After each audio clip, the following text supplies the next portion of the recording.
back withdrawal and management, repay all it. under one roof. Learn more And at it hurt. GoodSamaritanHospital.com or Yeah, call it hurt. 661-215-7500. Yes, Good yes. Samaritan Hospital. They care for their community. Gun safes on sale. TNT Liberty Safes Black Friday sale is happening now all month long. Yeah, it really TNT hurt. has the Centurion 24 that holds up to 24 long guns for I'm just going straight to HR. Yes, I'm doing it with, 50 long guns for let her do it. $1,999. I'm just going to tell her what I want, let her TNT do also it. has many dents and closeouts in stock. I'm an old man. Go to 21st. TNTLibertySafes.com and check out TNT's Black Friday full lineup of American. I have to fill this thing out. I have to fill this thing out for the current community colleges district each month to get paid. It's a timesheet essentially, but it's on a computer. And I've been working for them for like almost 2 years. No, it just takes me like 15 minutes. Something that should take me like 2 or 3 minutes. Boom, boom, boom, boom, boom. It's all happening. And for whatever reason, I'm just not. I don't know. I don't know what it is. So what are we talking about? I mean, I know what we're talking about, but what are we? Just the whole thing? Okay. KERN, the Clay Travis Yeah. and Buck Sexton Show, live 9 to noon. Now back to the Ralph Bailey Show on News No. Talk That's perfect. 96.1 No. and AM 1180. KERN.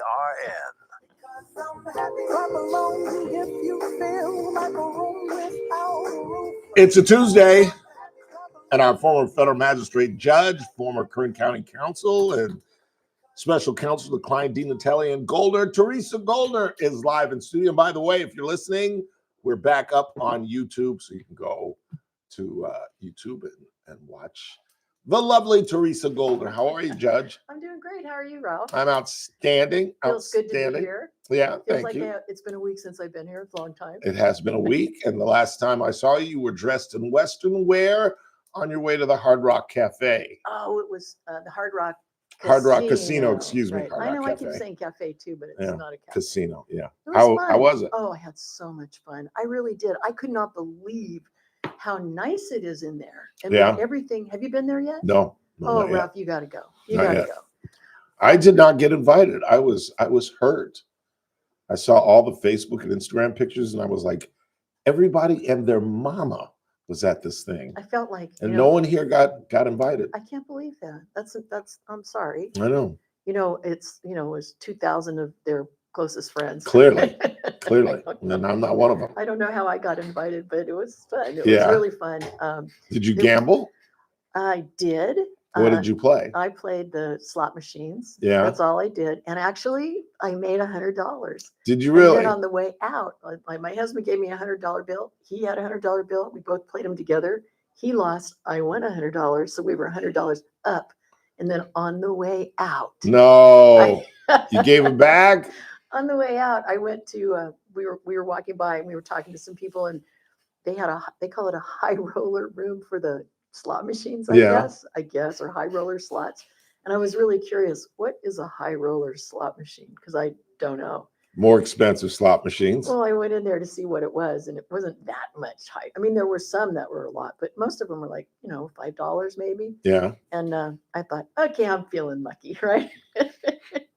You know that Mary Chapin Carpenter song, I Feel Lucky? Yeah. I kind of had that going on in my head. So I thought, I feel lucky. So I put my $100 in and I lost it all. Oh, that's too bad. So there you go. But, that's $100. It's all right. As Mark, I could live with that. As the soon to be keeper of your peacocks just texted me, Vegas always wins. He always wins. That's how they keep those lights on 365 days a year. I'm having second thoughts about the peacocks. Oh no! Don't tell him that. I still have to tell him that.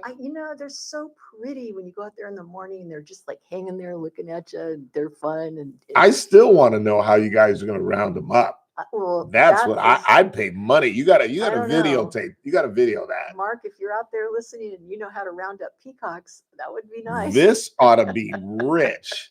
8 different peacocks. Yeah, and they're all big now. Yeah. Dang it. Yeah. I'm telling you, they're mean animals. They are not, it's not like picking up a duck. Oh, you're so funny. I'm telling you. These are sweet. These are really sweet. I go out. This is what happens. I go out. It's like 5:30, 6 o'clock in the morning. I go out there and they're waiting for me. And they're all looking at the dining room. Because you feed them. I know. That's fun. So go out there. Oh, here he is. He's chiming This in. is Mark. Hi, Mark. We got it. Safe for the birds. All right. He thinks Yeah. he's if anybody's got it, Mark Swain's got it. Oh, I'm that's sure so great. Yeah. Okay. So, well, can I invite Mark to come on the show tomorrow and talk about how Sure. he's going to take the peacocks? Absolutely. You've Mark, got or his number. If you're willing to, I'll call you this evening, Mark, and I'll ask you. But if you're willing to do that, text Ralph back and let him know. I'd love to meet you, and we can talk about that kind of stuff. Miss Goldner is filling in for me tomorrow. I have a funeral to attend, and she is sitting in. So give him a call. I bet he'd love to come on. Has he been on the show before? I don't think so. I was just thinking. I don't think I've ever had him on the It program. would be fun, and I get to meet him. We could talk about fun stuff, and we can tell Ralph stories while you're gone. Wouldn't that be fun? He would love to. I'm sure he's got many stories about me. I hope that's him right now. He says, "Okay, that works." Oh, that's great. What time? I'll call. All right, Mark, I'll call you this evening and we'll talk about it. I would say a listener just chimed in and said you should keep 2 of the females and then give the rest to Mark. That's not a bad idea. If you want okay. to, you keep them and you don't. That way, you don't have to worry about procreation. That's probably a good idea because of the 4 most recent ones. Yeah.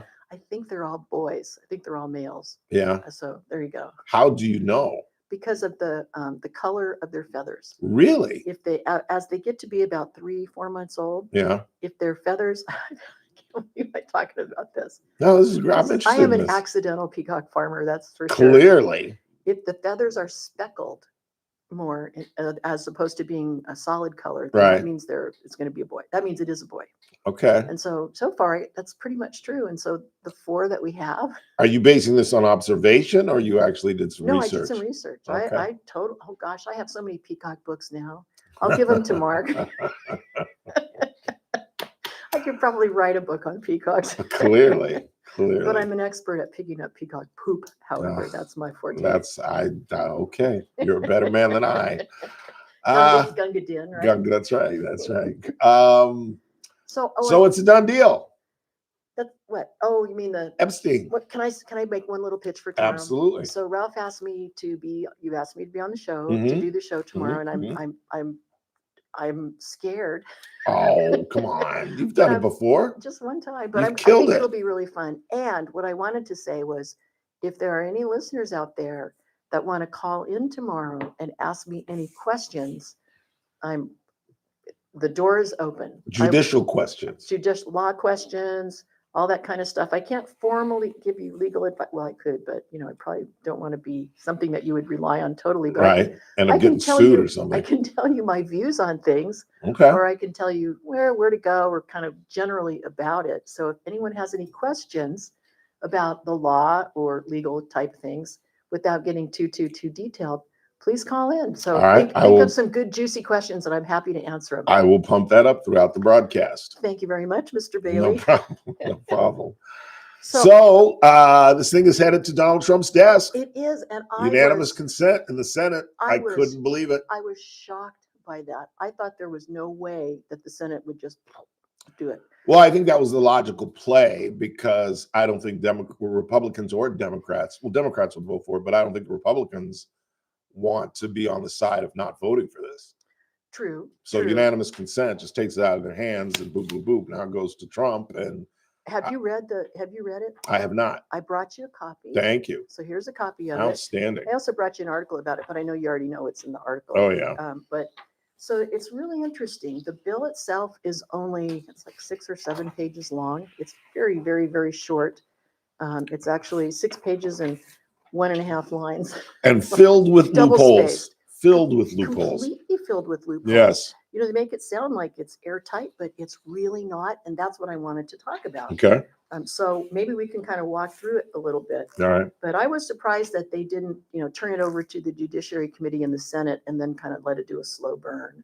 I thought that's what they would do and then try to come up with a bunch of amendments to the bill, but they didn't. They just came on over and boom, unanimously agreed to it. So I thought they'd change it too and then send it back to the House. That was pretty surprising. Yeah. So let's walk through it. It's kind of interesting. So if you go to the very first part of the bill, it says on the first line, it's on first page, line 4, it says, all points of order against consideration of the bill are waived And then other parts say all points of order against provisions in the bill as amended are waived.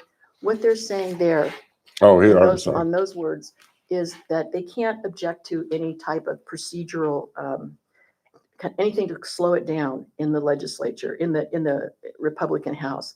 And I thought that was kind of interesting. So what it means is that they couldn't send the bill back to a committee. It came out on a discharge petition, which, means as long as you get the 218 votes in the House, it goes straight up to the Senate. So that's where they really, they didn't want to have anybody messing with this bill once everybody voted on it in the House. And so they took out any opportunity for any type of procedural objections to it. And then when you go on to section 4, that's where the operative provisions of the bill are located. And you'll see that it's on page, section 1, did you talk about the title of the bill, which I thought was really funny? No. It's on page 2. It says, I'm trying to say it with a straight face. This act may be cited as the Epstein Files Transparency Act. That is comical. I made allusion to that at the top of the show, that the Republicans are trying to claim transparency after they've done everything they can to kill this thing. It's pretty bad. Had Lauren Boebert in the Situation Room, trying to get her not to sign. Yes. Brought her in the Situation Room. The Situation Room. Yes, for reasons I still don't understand. I know, with Patel and Bondi and all of them. And good on her. There are a lot of these Republicans that I used to think were wackadoo that on this issue are standing up, like Marjorie Taylor Greene and Lauren Boebert. And, like I've been saying for 2 weeks, there's a lot of things that Americans will put up with, obviously. But not this kind of stuff. Not even, as I pointed out so many times, criminals don't even put up with this. That's you know true. What I'm saying? You go to There's prison, a code, yes. You'll probably die. Gabriela Bustamante, the woman who's accused of killing Genesis Mata, got beat up with a stick. Yeah. The girl was in court just yesterday answering charges for beating her up. Even they don't play that. It's true. Before you get going, let me stop you real quick and I'll let you go. Sure. Megyn Kelly made a distinction between Epstein sleeping with teenagers as opposed to children 10 and below. And she's trying to make a distinction and implying that he's not really a pedophile. He just likes them on the younger side. And that there is a difference between a 16-year-old and a 7-year-old. Now, I completely agree with that. It is much, much, much more heinous to sleep with a child. But for a grown man to want to sleep with a 10th or 11th grader, that's still pedophilia, in my opinion. What do you think? I think it is too. As long as they're a minor, of course, it's illegal to do that. Sure. I don't think it should make a difference. No. Really. And I don't think it should make a difference in the way they get sentenced either. Exactly. But, when I was on the Superior Court bench, I was a court commissioner, and I did hear cases involving minors and pedophiles and all that sort of thing. And one of them was really interesting. It was a case where a guy was a juvenile when he did this, and he had sex with other minors, and then he was an adult, continued to do it. And it was interesting because there were so many experts that testified in these cases involving him, and every single expert said the same thing. They said, once you are a pedophile, you are always a pedophile. Thank you. That it is not anything that you can grow your way out of. Thank you. Psychologically, consult your way out of it. Take medicine that's going to make you not, have those pedophilic urges. That it is just a fact of life, according to the experts. Once a pedophile, always a pedophile. I have consistently said that, have I not, Chris? That it's who you are. All the experts would agree with you, Ralph. And that really shocked me because I always thought that, before I had heard all that evidence in the cases, I always thought that people could change their behavior and change who they are. We punish people not for who they are, but for what they do. But when it comes to pedophiles, you are what you do. There were two factors that made me believe this. A, it is the single highest recidivism rate in criminality.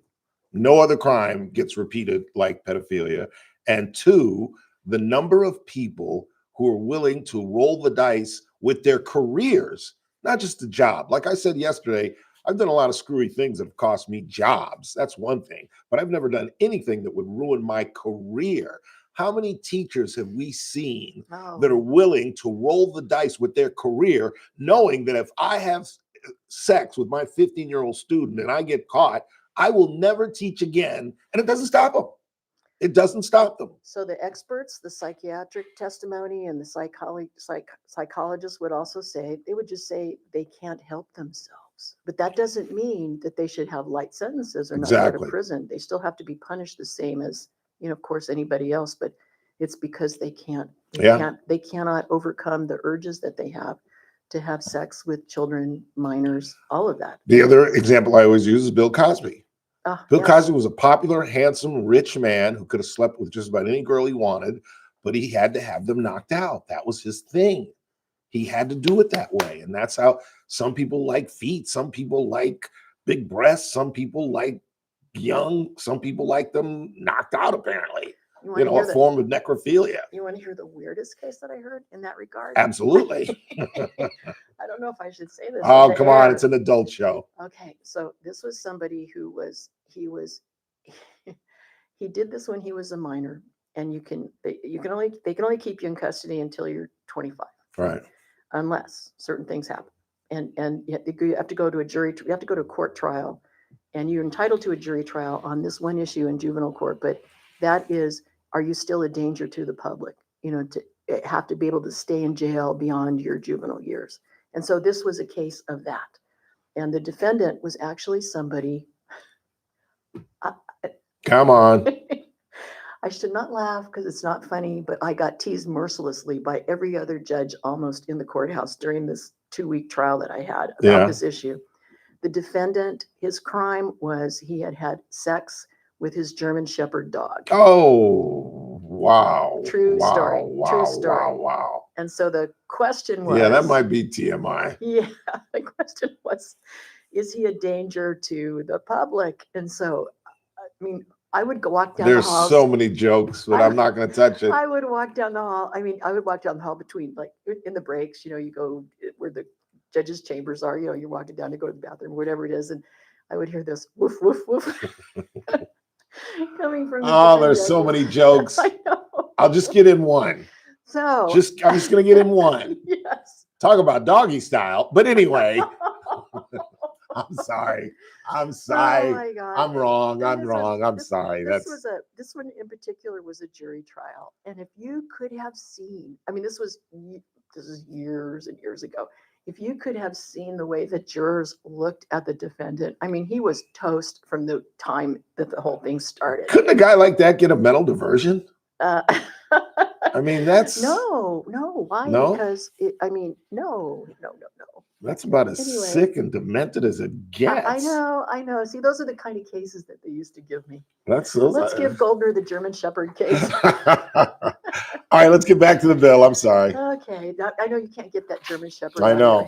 I wish. Yeah. I thought one day that I can't remember what the dog's name was, but for the longest time. Okay. All right. Let's change the channel, please. Okay, I will. So anyway, if you look on page 3, and this talks about what the rules are and how they're waiving all the rules, and they're allowing for short-circuited debate, and you can't have any procedural objections and all this stuff. But then when you start getting into section 4, it talks about, this is really the substantive portion of the bill. We call that the operative portion of the bill. And it says that no later than 30 days after the Attorney General, after the bill is enacted, the Attorney General has to put up on a website in a searchable format and a downloadable format. And it's in all unclassified records, documents, communications, and investigative materials in possession of the Department of Justice, including the FBI and the United States Attorney's Office. And so they talk about unclassified is not declassified. So by even just using those words in the bill, that specific provision actually limits the reach of the bill to material that was, when it was received, unclassified. Okay. Declassified material is treated quite differently. Right. So they're already starting to kind of carve stuff out. But then they go through it, and in the bill they list 8 different categories of materials that are subject to this 30-day disclosure requirement. Got to pump it out within 30 days. One of them is anything that relates to Jeffrey Epstein, including all investigations, prosecutions, or custodial matters, Ghislaine Maxwell, any flight logs or travel records, including anything related to that, on any vehicle, aircraft, or vessel owned, operated, or used by Jeffrey Epstein or any related entity. And then they go into, next category is anything that relates to any individuals, including government officials that are named or referenced in connection with Epstein's criminal activities, any civil settlements, any immunity agreements, any plea agreements, or any investigatory proceedings. So here you have the Senate, the Senate now, the House and the Senate, telling the Department of Justice, release your material on investigative proceedings. And we're going to get into that in a minute. There was a bank that settled with one of the survivors, correct? There was actually where they were charged with, and fill me in if I'm wrong about this, not following his transactions closely enough that would have shown. That was one of them, but also, several Epstein's estate paid millions and millions of dollars to the victims already. Yeah. Were you aware of that? Yeah. My daughter's former law firm actually represented the Epstein estate. Really? Yeah, I guess it was kind of hard to find people that wanted to be on that particular case, but they did.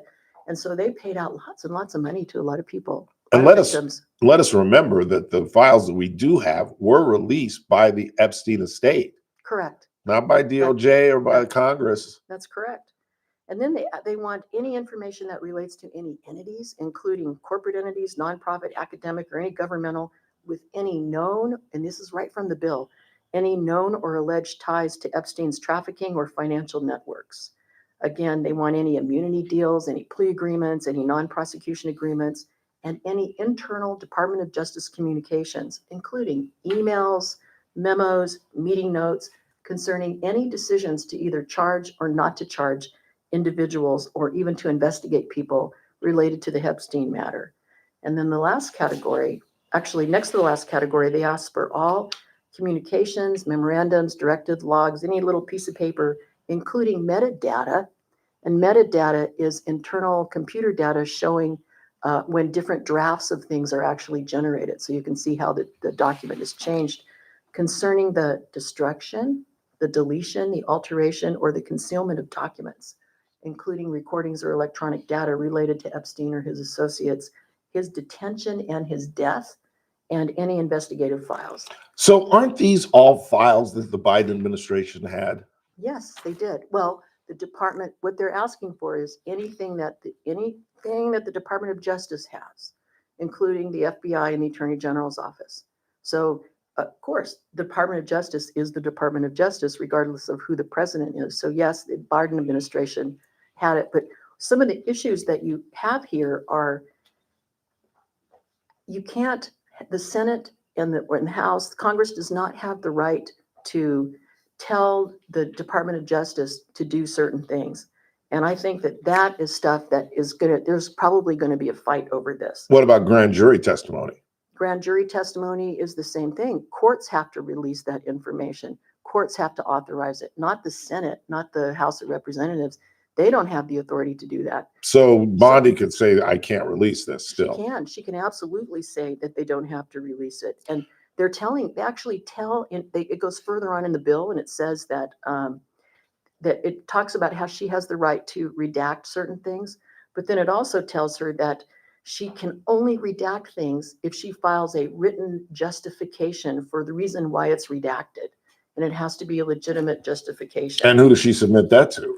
She has to file it along with all of the other documents that are going online. So the written justifications have to be online and searchable too. And that's part of the problem, because who's the one that's going to decide whether or not she justifiably redacts something or justifiably says, we're not going to produce that. Yeah. And so I think that's one of the problems with the bills. They just can't, lawyers can turn out written justifications in their sleep, so to speak, but whether it's legitimate or not, there's nothing in the bill that says how you're going to judge that and who determines that. And I really also, when we talk about classification of documents, this is a really important legal matter. classification issues are not within Congress's purview to dictate. Congress doesn't get to tell the executive branch, which is what the DOJ is part of, how they're going to classify documents. They don't have that right. They don't have that power to do that. We're talking about separation of powers issues here. So this is all a show. I think it is. I think, and the fact that I the do. president has ordered her to begin an investigation, she can turn around and do what our city attorney is doing with this fireman who is trying to get the city not to appeal his $700,000 settlement, and turn around and say what our city attorney is saying, and saying, we're in the middle of an investigation. I can't release this. And the fact that Trump has ordered her to get into Clinton and JP Morgan Chase, can't she just say, well, I'm in the middle of this investigation. I can't release it. She can say that, but according to this, she's going to be in violation of the bill without providing justification for it. And then there'll be a fight about, is it a good justification? Also, one of the things after I read this, I thought, well, so what? What if somebody says you should have released that and you didn't release that, so I'm going to sue, right? Who has standing to sue in federal court? Well, federal court standing requirements means that's the person who's legally entitled to file a lawsuit to seek relief. You have to have an injury, what's called an injury in fact. And what that means is you have to have personally suffered real harm that is concrete and particular. And so it has to be traceable to some type of government action. So here, what kind of, some member of the public that wants to have this information out, what standing do they have to sue? None. I mean, maybe it's impaired their curiosity, but that's not enough to be able to sue in federal court to enforce something. And at the end of the day, as the president signs this, possibly as early as tonight, he can release it all if he so desired. He can. He does have the authority to declassify what he wants to. But that'll never happen. We'll just have to wait and see. We'll have to see how it gets played out. It's going to be interesting. Good luck tomorrow. I can't wait to hear and watch you and Mark Swain when I get home tonight or tomorrow night. Thank you very much. Thank you, Mark. It's going to be fun. You'll do well, I'm sure, as you did the last time you filmed it. Thanks, Rob. Teresa Goldner, everybody. We head into the 4:00 hour. We've still got lots to do. It's the Ralph Bailey Show. I would stick around if I you. That was great. I should have given you more time on the bill, but that was fun. No problem. Oh, he's a really good guy. I tell you, you'll love him.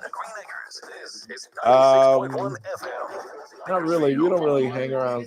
No, we don't really hang around that much. We just play a lot of golf together. Yeah. News this hour from Town We might have Hall. some funny I'm golf Bernie stories Bennett to in tell you. Washington.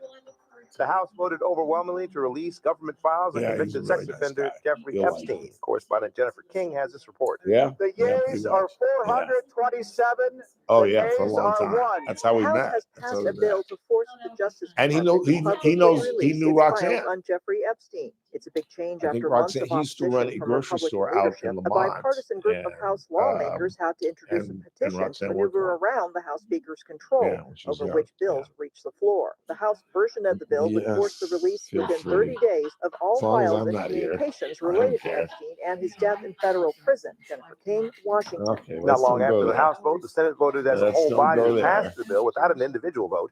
The bill Oh, now that heads was to funny. President Are you Trump's kidding? desk to be That was signed. great. President Trump defended the visiting Saudi crown prince over the 2018 killing of a journalist. White House correspondent Greg Cluxton has this report. During an Oval Office visit, I've Saudi never Crown heard of Prince that. Mohammed I've bin heard of Salman was women. asked about U.S. intelligence that I don't want to get concluded too graphic, he but I've heard of orchestrated the murder women. of Washington Post journalist Jamal I don't know. Khashoggi. President Trump stepped Luring in, pets lashed out at the with reporter, peanut butter and dismissed the criticism. and getting A them lot of to people lick didn't like that gentleman them. that you're talking about, whether you like him or didn't like Yeah. him. Things happen. Where they Claimed put that the peanut Crown butter on Prince themselves knew and have the nothing dog about the lick them. Khashoggi murder. Greg Clugston, Yeah. the White House. An Israeli airstrike on a Palestinian Thank refugee you. camp in Thank you. southern Good luck Lebanon tomorrow. on Tuesday killed 13 people and wounded several others. Yeah, it's State media Gary government Leary. officials You know the reported Learys? it was a deadly Gary and strike on Deborah? Lebanon No? since a ceasefire in the Israel-Hezbollah He was in war his 80s. a year He ago. lived a good The life. drone strike hit a In car fact, in he the was my parking mother's lot age. He was of the 83. mosque in Ain Yeah. El Hilwa refugee camp on Thank the you so outskirts of the much coastal for city of filling in. Sudan. The state news agency said. The Lebanese health ministry said 13 people were killed and several others wounded in the airstrike without giving further details. More on these stories at At townhall.com. Audion Hearing, All right, our cool. mission is Thanks. simple: to make better hearing affordable for everyone. This Black Friday, Ooh. enjoy exclusive savings on our high-quality I cannot wait to rechargeable watch. hearing aids. Clear, comfortable, and ready to use right out of the box. And here's a study worth hearing. Research shows that wearing hearing aids can reduce your risk of dementia by up to 61%. Join I got over 1 nothing million for that happy now, customers and shop Black Friday deals before they're gone at Yeah, that's audionhearing.com. That's that's what I'm about to do. AUDIEN hearing.com. My name is Whitney Allen. I'm a widow. My husband Ryan died. Never thought in a million years we'd have to use life insurance. The unexpected happened. Oh, I better get some Ethos steps. is I got so fast and freaking easy. 102 It's 100% steps online. yesterday. You can get a quote in I know. seconds, apply in minutes, and get I know. same-day coverage. No medical exams, and you can get up to $3 million worth of coverage through Ethos. Get your free quote at ethos.com/term. That's ETHOS.com/term. Time spent on application may vary. Online health questions required. From the KERN Newsroom, your live and local news update on News Talk 96.1 and AM 1180 KERN. It was a 4.1 and no damage. I'm Chris Davis. The earthquake that hit the Central Coast area this morning was originally thought to be a 4.3, then was upgraded to a 4.4 magnitude quake. Now the seismology says 4.1. It hit about 9:54 a.m. with an epicenter 5 miles west of Templeton at Paso Robles. So far, no damage has been reported. If your kid goes to CSU Bakersfield, you might have gotten a notice about ICE being there on campus today. The school says they are there, and it's for a routine compliance visit, meaning the agents are performing an on-site audit of the Student and Exchange Visitor Program. They do that every year, or at least are supposed to. The school's vice president says she is not aware of them doing anything else, no immigration enforcement actions or anything of the like. Something else going on campus that might interest you is a discussion on food insecurity. That's scheduled for tomorrow night from 6 to 7 in the December reading room of the Walter Stern Library on Stockdale Highway. That'll feature experts on that subject. The court is backed up, so 20-year-old Maya Hernandez will have to wait possibly another month before her trial is scheduled. She's charged with involuntary manslaughter, leaving her 1- and 2-year-old sons in a hot car in June while she got lip filler treatments. The 1-year-old died at the hospital. Andres Cerna was in court again today, but his hearing has been postponed until January. He's the man accused in the DUI death of 8-year-old Xavier Alvarez. His attorney, who is a public defender, told the judge that she needed more time to review evidence. And a reminder about the roundabout at Highway 58 and 43, closed today and tomorrow for striping work done during the daylight hours, 6 a.m. to 7 p.m. I'm Chris Davis in the KERN Newsroom with news every half hour or when it breaks on FM 96.1 and AM 1180 KERN. What do you think, this is the Army where you shoot them a mile away? You got to get up close like this. Bada bing, you blow their brains all over your nice Ivy League suit. It's the Ralph Bailey Show on News Talk 96.1 and AM 1180 KERN. Now make sure you leave the house when you make the call. You understand me? You hear me? Call from an outside line. I mean it. Call in or text to 661-842-KERN. That's 661-842-5376. Listen live at KERNradio.com. Now, the host you've been waiting all day for. Live from the KERN studio, here's Ralph Bailey. Hour 2 of the broadcast on this Tuesday, 18th day of November. It's the Ralph Bailey Show on News Talk 96.1 and AM 1180 KERN. We're streaming live, KERNradio.com. Got the YouTube back up if you are just joining us. Again, I want to thank Teresa Goldner for coming in today and for hosting tomorrow. So we'll have Howard Marcus and my good friend Mark Swain on the broadcast, new Peacock owner. That's going to be interesting. I got to see the tape of them rounding him up. That's all I want to see. That's what I'm talking about. I don't want to be there. No. But I want to see it. There's going to be a lot of bites. Yeah, they're not going to go peacefully. No. Or they are not territory. Yeah, they are not going to go peacefully. Especially if you're removing all the males. Yeah, this ought to be interesting. We'll talk about that. Coming up at the bottom of the hour, I'll tell you the story of the lesbian astronauts that are fighting over alleged robbery in space. I'll explain the bottom of the hour. And then we'll get into the 5 and talk about the city's appeal and what they're doing out of the Northwest.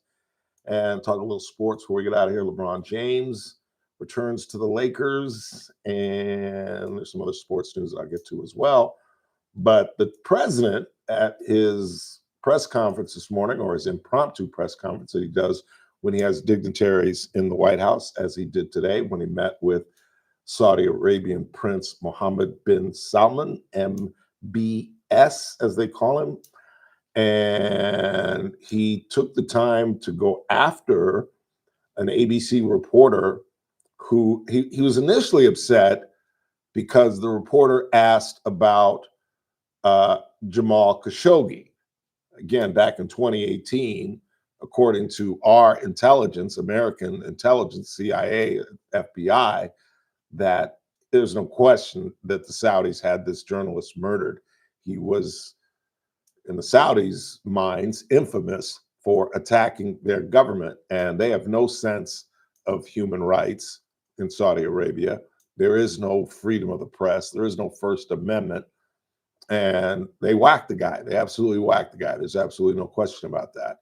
And this ABC reporter had the temerity to ask that question, and Donald Trump thought it was out of line. Here's how he responded. I think you are a terrible reporter. It's the way you ask these questions. You start off with a man who's highly respected, asking him a horrible, insubordinate, and just a terrible question. And you could even ask that same exact question nicely. You're all psyched up. Somebody psyched you over at ABC. They're going to psych it. You're a terrible person and a terrible reporter. As far as the Epstein files is, I have nothing to do with Jeffrey Epstein. I threw him out of my club many years ago because I thought he was a sick pervert. But I guess I turned out to be right. But you know who does have? Bill Clinton. Larry Summers, who ran Harvard, was with him every single night, every single weekend. They lived together. They went to his island many times. I never did. Andrew Weissman here. All these guys were friends of his. You don't even talk about those people. You just keep going on the Epstein files. And what the Epstein is a Democrat hoax to try and get me not to be able to talk about the $21 trillion that I talked about today. It's a hoax. I don't even know how to remark on that. That is just so incredibly out of line. To call a reporter a despicable person, and to, if you don't like ABC News, that's fine. But I just think that that's way out of line. But having said that, Larry Summers is an interesting case.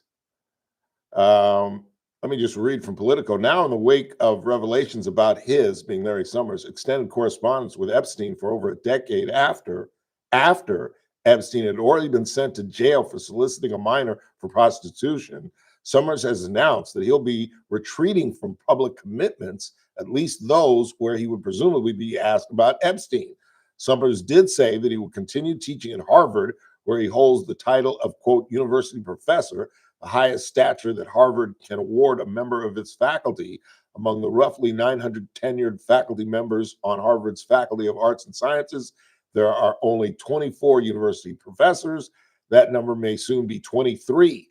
Elizabeth Warren, a Harvard law professor before her election to the U.S. Senate, has already called for the university to dumb Summers. Students, alumni, and donors will surely pile on. And while there's never a good time to have a convicted sex offender pen pal on your payroll, it's a particularly inappropriate moment for Harvard to host such a glaring liability amid scrutiny from President Donald Trump. Yeah, that's pretty incriminating. It's one thing if you're on the plane, if you were caught at the island with Jeffrey Epstein, but if you were chumming it up with him after the conviction, after he was a registered sex offender, after you knew that he was human trafficking women, girls, teenagers, no, I don't know if it makes you complicit, but it makes you someone that shouldn't be teaching at Harvard. Let's put it that way.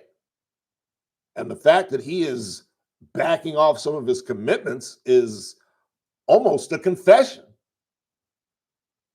almost to the idea that you would think that he knows now that these Epstein files are going to come out, that his name is going to be all over the place. I don't know. No one knows. It's all just mere speculation. I hate talking about this because I really don't know what I'm talking about. And it's all just guesswork. But why does a man make such a commitment and make such a statement? Obviously, because he was pals with a despicable, god-awful human being. And he knows there's going to be smoke coming his way. 842-5376, 842-KERN.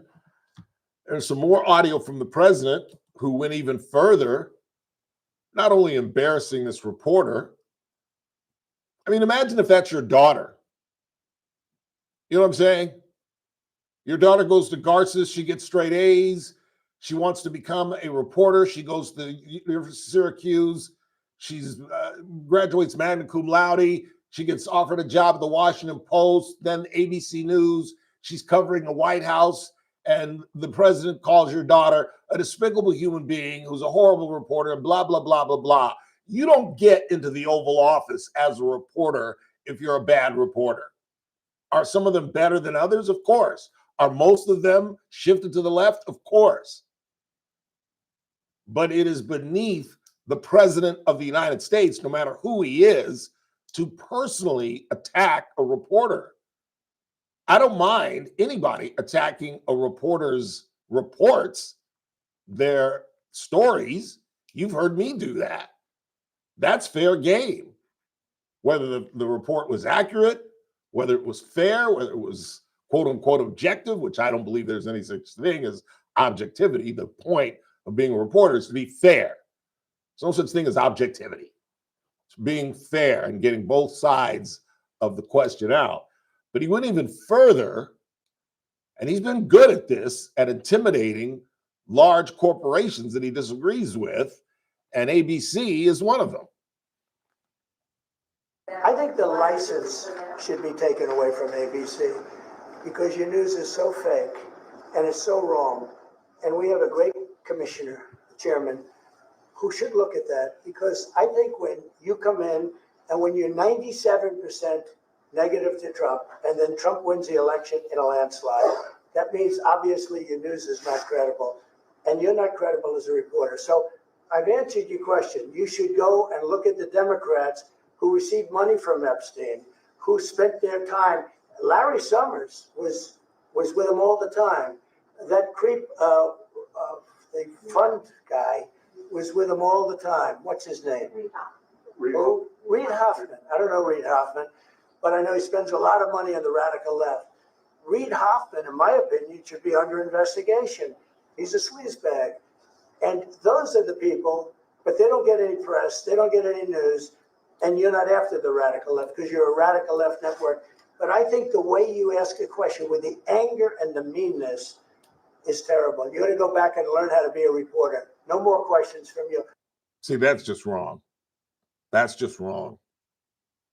And when the president of the United States has the ability to go after media corporations and put them out of business, we are in big trouble.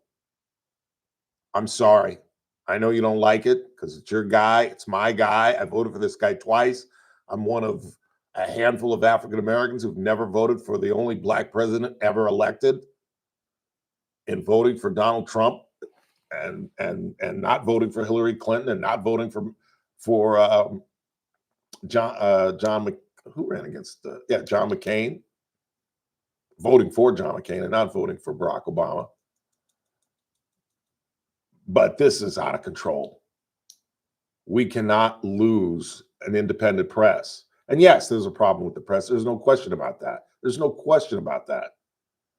But for the president of the United States to have, even to think that he has the ability that he can lean on the FCC and get them to strip companies of their licenses because he doesn't like the questions that the reporters are asking is way, way out of line. It really is. Let's go ahead and take a break. When we come back, we'll check the board, see what you all are talking about. Bottom of the hour, I'll get into my space story. I think it's the story of the day, if you ask me. It has to do with an astronaut and her lesbian lover who was a West Point graduate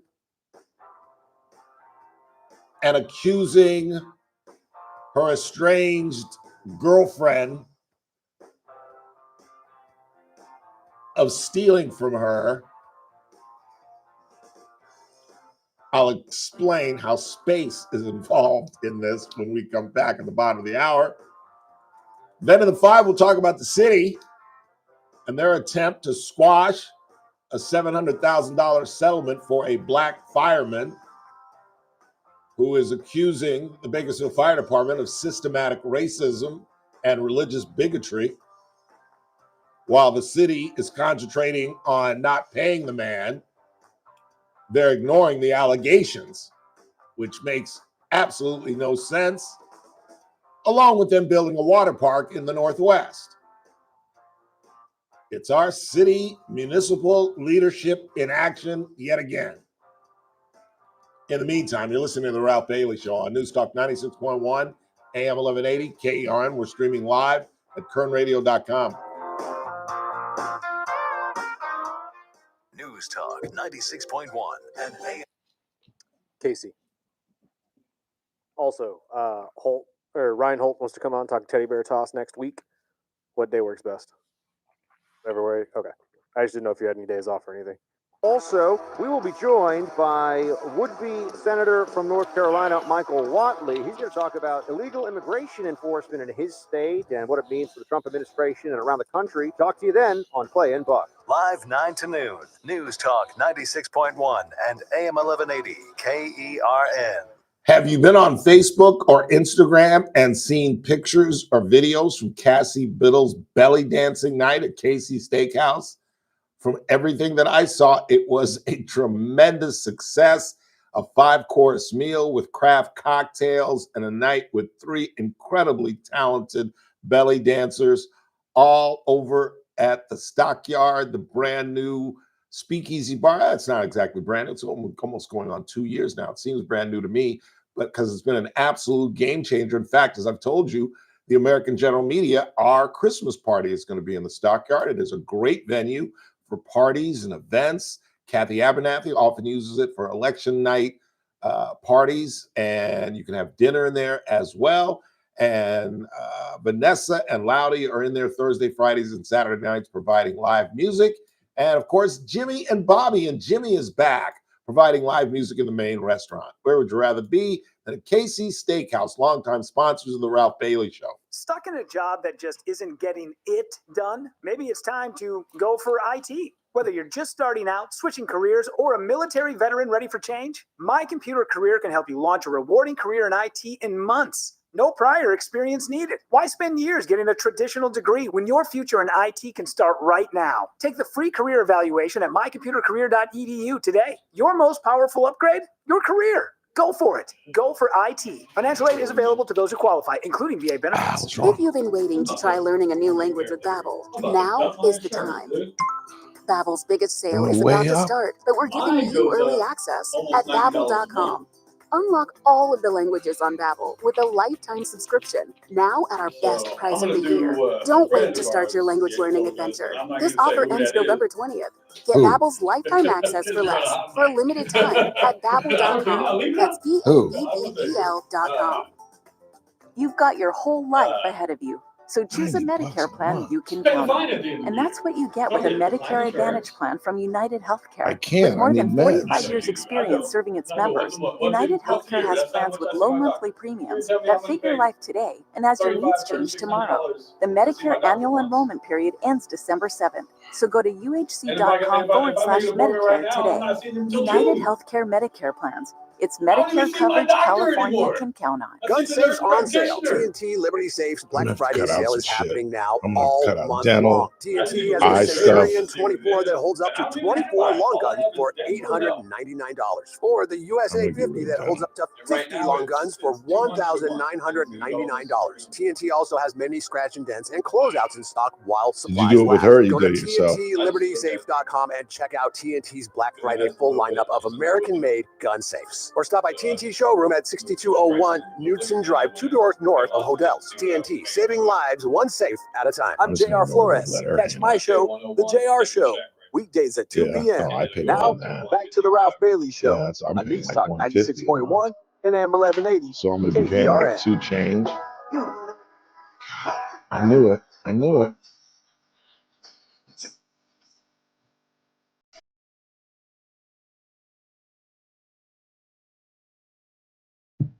842-537-6842 Whenever I hear Marvin now, I think of the shooting. We broke the story. We didn't break the story. We repeated the story a couple of months ago that it finally came out that when Marvin Gaye's father shot him, it was damn near justified. Marvin's father was going at it with his mother. Marvin tried to step in and he raised his hands. He put his hands on his dad.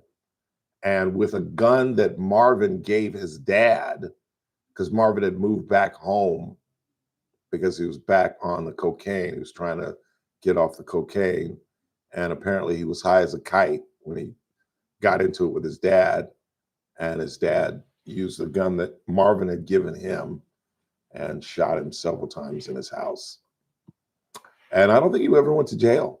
I think I don't know if they called it justified or if they put him in gave him kind of a mental diversion program, kind of what Fernando Jara and Zach Scrivener's about to get. Yeah, Scrivener's, you can count on Scrivener getting this mental diversion. You can count on it. Absolutely count on it. 842-5376, 842-KERN. What do you got? So what's the end game here? Once the Epstein files are released and we get what we get, when the dust settles, what do you think the end is? You're asking the wrong man. I have no idea.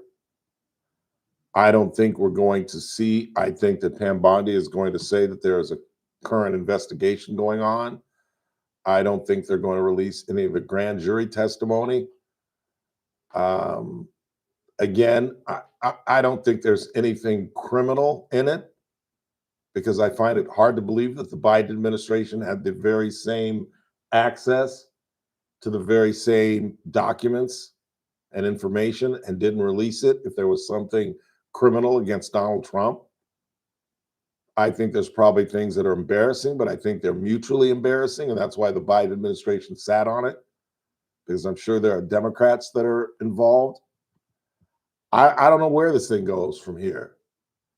And what if your name is all involved? What if you were on the manifest? What if you were on the plane? What if you did go to the island? Does that make you a pedophile? Does that, lower your stock, your personal stock with people because you were friends with this guy? It'll be interesting to see who was friends with him like Summers after the fact. That will be incriminating. But will there be any prosecutions from this? I find that hard to believe unless Kash Patel and Pam Bondi have found something new, which I doubt very seriously. This has all just been a big show that was created by the Trump administration and its kooky, crazy cabinet who came in here as private citizens screaming that there's something there. Kash Patel, Dan Bongino on this very radio station, and Pam Bondi with claims that the list is on my desk. And then all of a sudden they turned around and said, there's no there. Sorry. And then the Speaker of the House keeps Congress out of work for 50 days while they're getting paid, and TSA and air traffic controllers and military people weren't getting paid. Federal workers were getting laid off. And congressmen were sitting at home because they didn't want to swear in an Arizona congresswoman that would have tilted the vote to release the files. The president brings in Lauren Boebert into the Situation Room to lean on her, and then turns around 48 hours later and says, well, I don't care, release it all. I have no idea what's going on, how it ends, why it's going on, why they campaigned on it, why they turned around, why the president again turned around recently. I can't answer that question. I don't think anybody can, other than Pam Bondi, Patel, and the president. What else you got? The problem with Trump cozying up to MBS is that he flat out contradicted U.S. intelligence and claimed the Crown Prince had nothing to do with the journalist. Our president should take the side of U.S. intelligence over a murderous authoritarian. I thought I said that. What he should have done is dodge the question. You're right. He should not, and I thought I said that, should not have basically absolved him and just let him answer the question. If you saw the tete-a-tete between the ABC reporter, the president jumped in. The question was for Muhammad. It wasn't for the president, and he jumped in. It was for the prince, and he jumped in and just absolutely eviscerated this young woman. But we have to deal with Saudi Arabia. Let's don't fool ourselves. But you're right. I thought I made that clear that he went entirely too far in basically absolving the man. He should have just dodged the question. That's what they do. What else you got? Trump was so triggered because a reporter asked a tough question about the prince's involvement with the murder. He is so defensive of and differential to the world's worst leaders. But the Zelensky comes to the Oval Office and he'll let a reporter berate him about his clothes. Okay. He was dressed inappropriately to come to the Oval Office. Let's admit that. And you know who that reporter was? You remember who the reporter was? Was it Ducey? Oh, it was Marjorie Taylor Greene's boyfriend. Oh, wow. Yeah, I forget the guy's name. And he did it again. When he came back the second time, when Zelensky came back the second time and he actually had a suit on, MTG's boyfriend was like, said something to the effect, well, at least you wore a suit this time. Yeah, I'm not a big fan of that guy. But I'm beginning to warm up to MTG, who's starting to make sense. Might be making a statewide run for the Senate, or you never know. You know, it's that time when people are starting to warm up their throats for the 28 campaign. And, you know, a lot of people run for president knowing they're not going to win, but hoping that maybe they can get on the ticket, or maybe they can show a good enough showing that they'd be considered in the next go round. I wouldn't be surprised. I would not be surprised. News Talk 96.1 and AM 1180 KERN. Oh, goodness gracious.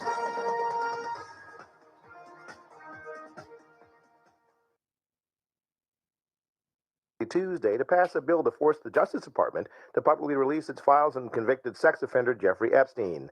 Presiding over the House, Representative Mike Flood announces the vote on House Resolution 4405. On this vote, the yeas are 427, the nays are 1. 2/3 being in the affirmative, the rules are suspended, the bill is passed, and without objection, the motion to reconsider is laid on the table. The bill forces a release within 30 days of all files and communications related to Epstein, as well as any information about the investigation into his death in federal prison. It will allow the Justice Department to redact information about Epstein's victims or continuing federal investigations. This has been an SR News Special Report. I'm Bernie Bennett. News Talk 96.1 and AM 1180 KERN. From the KERN Newsroom, your live and local news update on News Talk 96.1 and AM 1180 KERN. I'm Chris Davis. The lowdown on this morning's earthquake. It was a 4.1. It happened at 9:54 with an epicenter 5 miles west of Templeton at Paso Robles, says the U.S. Geological Survey. No one was reported hurt, and there was no damage reported. Why ICE agents are at Cal State Bakersfield today. It's a yearly audit of the Student and Exchange Visitor Program. The school says no enforcement action is expected. The trial for 20-year-old Maya Hernandez is not happening this month. The judge has put it off for now because of court backups. Hernandez is accused of manslaughter for leaving her 1- and 2-year-old children in a hot car in June while she went for lip enhancement. I'm Chris Davis in the KERN newsroom with news every half hour or when it breaks on FM 96.1 and AM 1180 KERN. Carpet Outlet Plus. Every day is sale day. No one can beat us, no one can touch us. You won't find better prices. Shop and compare, we don't care. Take a look our way and come into Carpet Outlet Plus. Every day is sale day. Carpet Outlet Plus installed over 1 million square feet of flooring last year alone. Over 20 years of Bakersfield's best flooring store means you can trust us with your hardwood, laminate, vinyl, and of course, carpet. Come in today to see over 100 waterproof floors from our in-stock inventory. It's probably been time to change your floors for a while, so call, click, or stop by today. Your free in-home estimate is waiting for you. Carpet Outlet Plus, 3.5 blocks west of 99 on Rosedale Highway. Carpet Outlet Plus. Why? No choice. Yes. Trucordia, a new name, but a trusted partner for Kern County businesses. With more than 100 years of combined experience, Trucordia delivers cost-saving strategies, risk-reducing solutions, and easy online tools to simplify benefits management. Trucordia goes beyond health benefits, helping your business thrive. Call Trucordia today at 661-401-2280. Trucordia, building trust, creating harmony, protecting Kern County businesses. Trucordia, 661-401-2280. On the next Armstrong and Getty show, you remember ESG investing, environmental, He's talking about social, doing governmental? That's disappearing wish I faster than identifying as a transgender in middle school. All that stuff was fake. There are teddy bears out there that have AI technology in them, and parents and kids are getting an earful. It ain't good. We'll have that and all the news of the day on the next Armstrong and Getty show. Weekdays noon to 2 on Are we News back? Talk 96.1 and AM 1180 KERN. The Charlie Kirk Show. Weekdays at 6 p.m. on News Talk 96.1 and AM 1180 KERN. Now, back to the Ralph Bailey Show.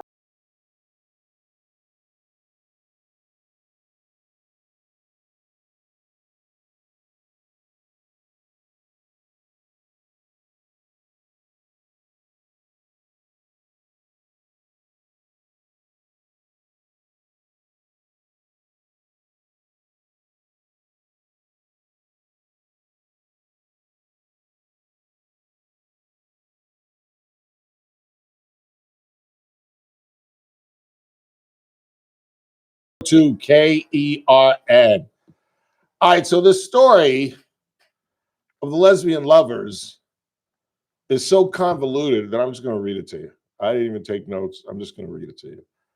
I found this in the New York Times, as a matter of fact. And please stand by. A former Air Force intelligence officer pleaded guilty last week. See that? Pleaded, not pled. Thank you. A former Air Force intelligence officer pleaded guilty last week to lying to law enforcement when she falsely accused her estranged wife, who is an astronaut, of illegally accessing her bank account from space. I'm sorry. I know I have a weird sense of humor, but I love stories like this. Summer Heather Warden, 50, faces up to 5 years in prison and up to a $250,000 fine. It is the end of a years-long bitter legal dispute between Ms. Warden, a decorated intelligence officer in the Air Force, and Ann McClain, a West Point graduate and Iraq War veteran who joined NASA in 2013. The Times, I don't know if you read the Times, but the Times, after they identify somebody, they identify them as Mr. Bailey or Ms. Warden. Ms. Warden's allegations, which she made in 2019 while Ms. McClain was on the International Space Station, were the first allegation of a crime in space. We've broken the ceiling. There's now criminality in space. Ms. Warden accused Ms. McClain of guessing her password to illegally access her personal bank account from space in January 2019, a claim that sparked inquiries from the Federal Trade Commission and NASA's Inspector General. Federal investigators later found that Ms. Warden had, in fact, given Ms. McClain access to her accounts since 2015 as part of the couple's intertwined finances. See, I truly believe sometimes this is why I never got married. Because at the beginning, it's all roses and love songs and what's mine is yours and what's yours is mine. And then at some point, the crap hits the fan, so to speak. In an indictment unsealed in April 2020, prosecutors accused Ms. Warden of lying about when she first opened her personal account and when she first changed her login credentials. Ms. McClain has stated since the allegations first emerged that she had permission to access Ms. Warden's accounts and was merely managing the couple's finances with the full knowledge of her estranged spouse. So clearly, Ms. McClain is the more, is it fair to say, butchy? I would suppose so. Is that a fair LGBTQ?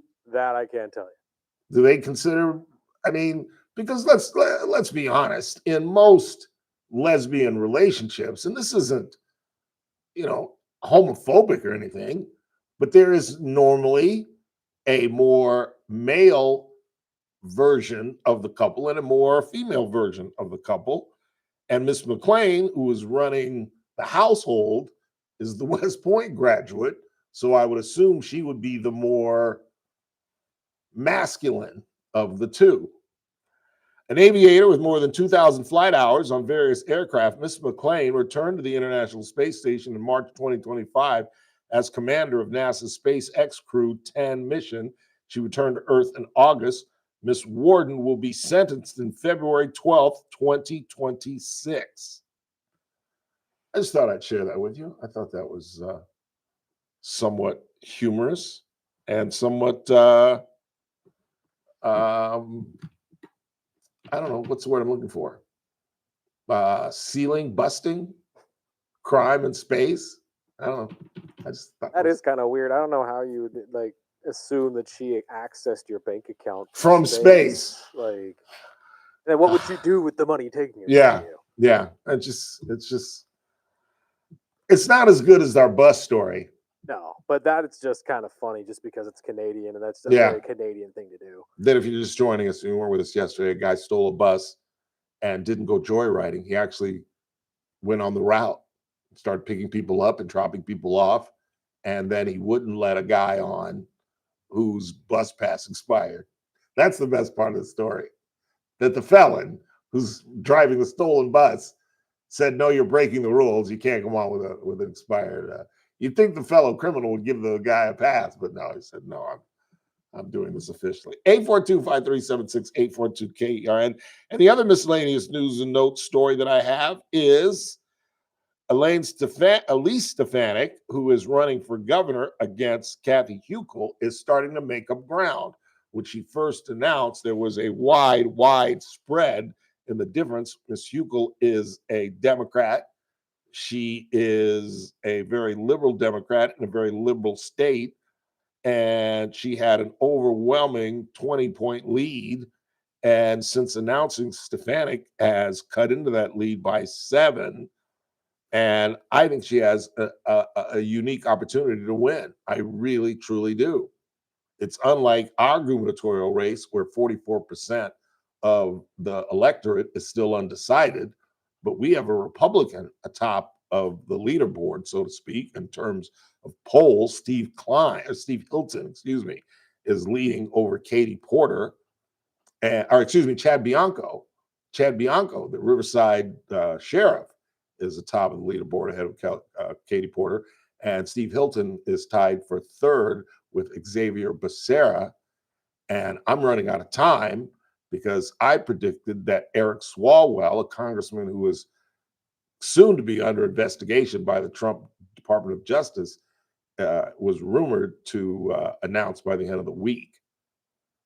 842-5376, 842-KER. You got somebody on the phone? No, but they brought up a very good point. What did they bring up? So they said that there are about 7 to 8 places around here in Bakersfield where you can't get cell service, let alone see your bank account, and yet they're claiming that they could steal from them in space. That's funny. What do you got on the board? Old man Bailey, quote unquote, get off my lawn, always gives me a reason to yell at the radio at his opinion. Need a live chat like Kick to respond without retribution. What is Kick? If they're referring to the app that was like not too long ago, it was kind of like a texting app, kind of like Whatnot for a while there. Yeah. I'm not sure exactly. Well, we have text messages. You can say whatever you want. You can call into the show and actually talk to me. Our phone number is 842-5376. You don't have to hide in your basement and write little text messages. Or you can go on YouTube and get in the chat room where people go at it with me. But why not just call and have a decent discussion, have an adult discussion? I know that's a unique idea in the 21st century, but our phone number is very available, 842-5376, 842-KERN. And you can do what you just did and text us. Just call me Old Man Bailey. Get off my lawn. Yeah, that's me. I'll plead guilty to that. One more, let's take a break. While I generally buy off that if there was something bad for Republicans in the files, the Dems would have released it. I also believe Merrick Garland was incompetent to even pull that off. Was so incompetent, I apologize. One of the greatest moves that Mitch McConnell ever made was keeping Merrick Garland off the Supreme Court.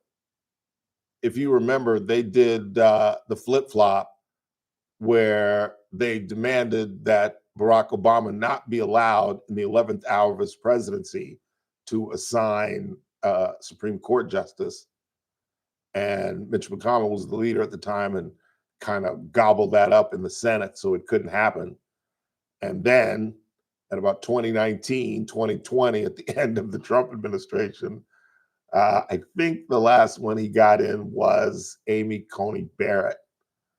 And that's just hardcore politics, where basically we did what we said they couldn't do. That's just the nature of the game. We had the numbers, they didn't.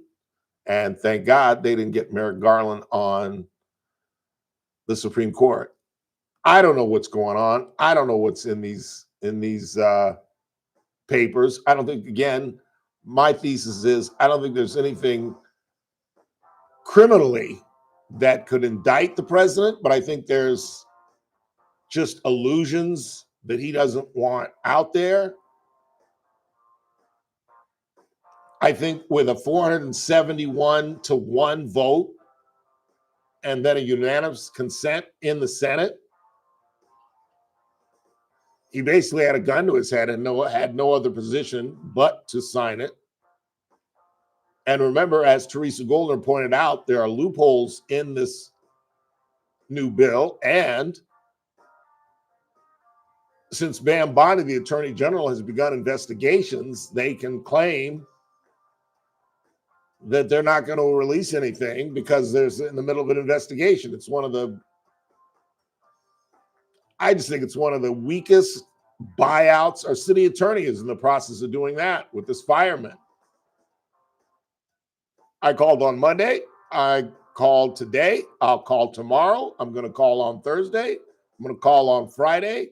I'm going to call the city attorney's office every single day until I get some kind of answer or some kind of response. She doesn't even have the decency to return a phone call. So guess what? I'm going to do what I used to do as a newspaper guy. I'm going to call every single day until it finally dawns on her, you know what? To make this guy go away, I'll finally call him. We'll see what happens. I'll keep you updated. Quick time out. More TRBS on a Tuesday right here on News Talk 96.1, AM 1180, KERN. We're streaming live at kernradio.com.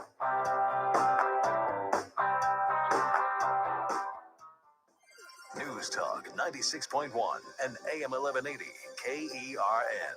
It's the JR Show. So it looks like Prop 50 is going to pass. That's fine. I respect the process. I might not agree with the outcome, but I at least respect the process. The problem is Democrats still have to win elections next year. They couldn't flip Valadeo's seat, and that district has been Democrat for a long time. So this isn't over. They might have won Prop 50, but they still need voter turnout, which is a problem for them, and they still need to win congressional races. The JR Show, weekdays at 2 p.m.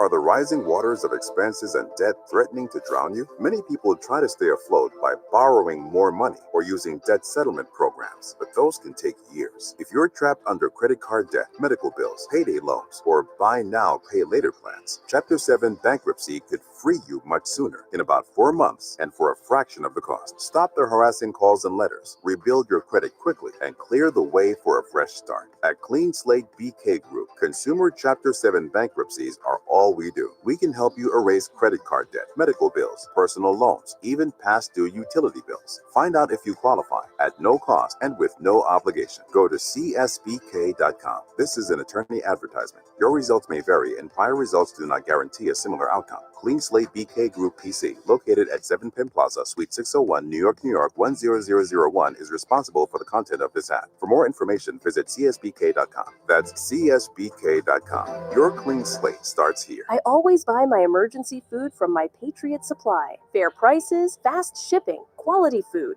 We love buying from My Patriot Supply. The products are fantastic and service is excellent. My Patriot Supply is America's most trusted emergency food company, and right now they have a special offer for listeners of this station. It's called the Black Friday Survival Special, and it comes with a 4-week food supply, plus $150 worth of free gifts, including everything you need to prepare your emergency meals, like a cook stove, fuel, fire starters, even a water purifier, bug-out bag, and more. It's the complete survival kit your family needs to ride out natural disasters, civil unrest, or worse. And it makes a great Christmas gift. But it's only available through Black Friday. So head to mypatriotsupply.com to check out everything that's included. With all the uncertainty in the world, disaster preparedness is more important than ever. Go to mypatriotsupply.com and get prepared today. That's mypatriotsupply.com. Stuck in a job that just isn't getting it done? Maybe it's time to go for IT. Whether you're just starting out, switching careers, or a military veteran ready for change, My Computer Career can help you launch a rewarding career in IT in months. No prior experience needed. Why spend years getting a traditional degree when your future in IT can start right now? Take the free career evaluation at mycomputercareer.edu today. Your most powerful upgrade? Your career. Go for it. Go for IT. Financial aid is available to those who qualify, including VA benefits. If you've been waiting to try learning a new language with Babbel, now is the time. Babbel's biggest sale is about to start, but we're giving you early access at Babbel.com. Unlock all of the languages on Babbel with a lifetime subscription, now at our best price of the year. Don't wait to start your language learning adventure. This offer ends November 20th. Get Babbel's lifetime access for less, for a limited time, at Babbel.com. That's Babbel.com. The Armstrong and Getty Show, weekdays noon to 2 on News Talk 96.1 and AM 1180 KERN. Now, back to the Ralph Bailey Show.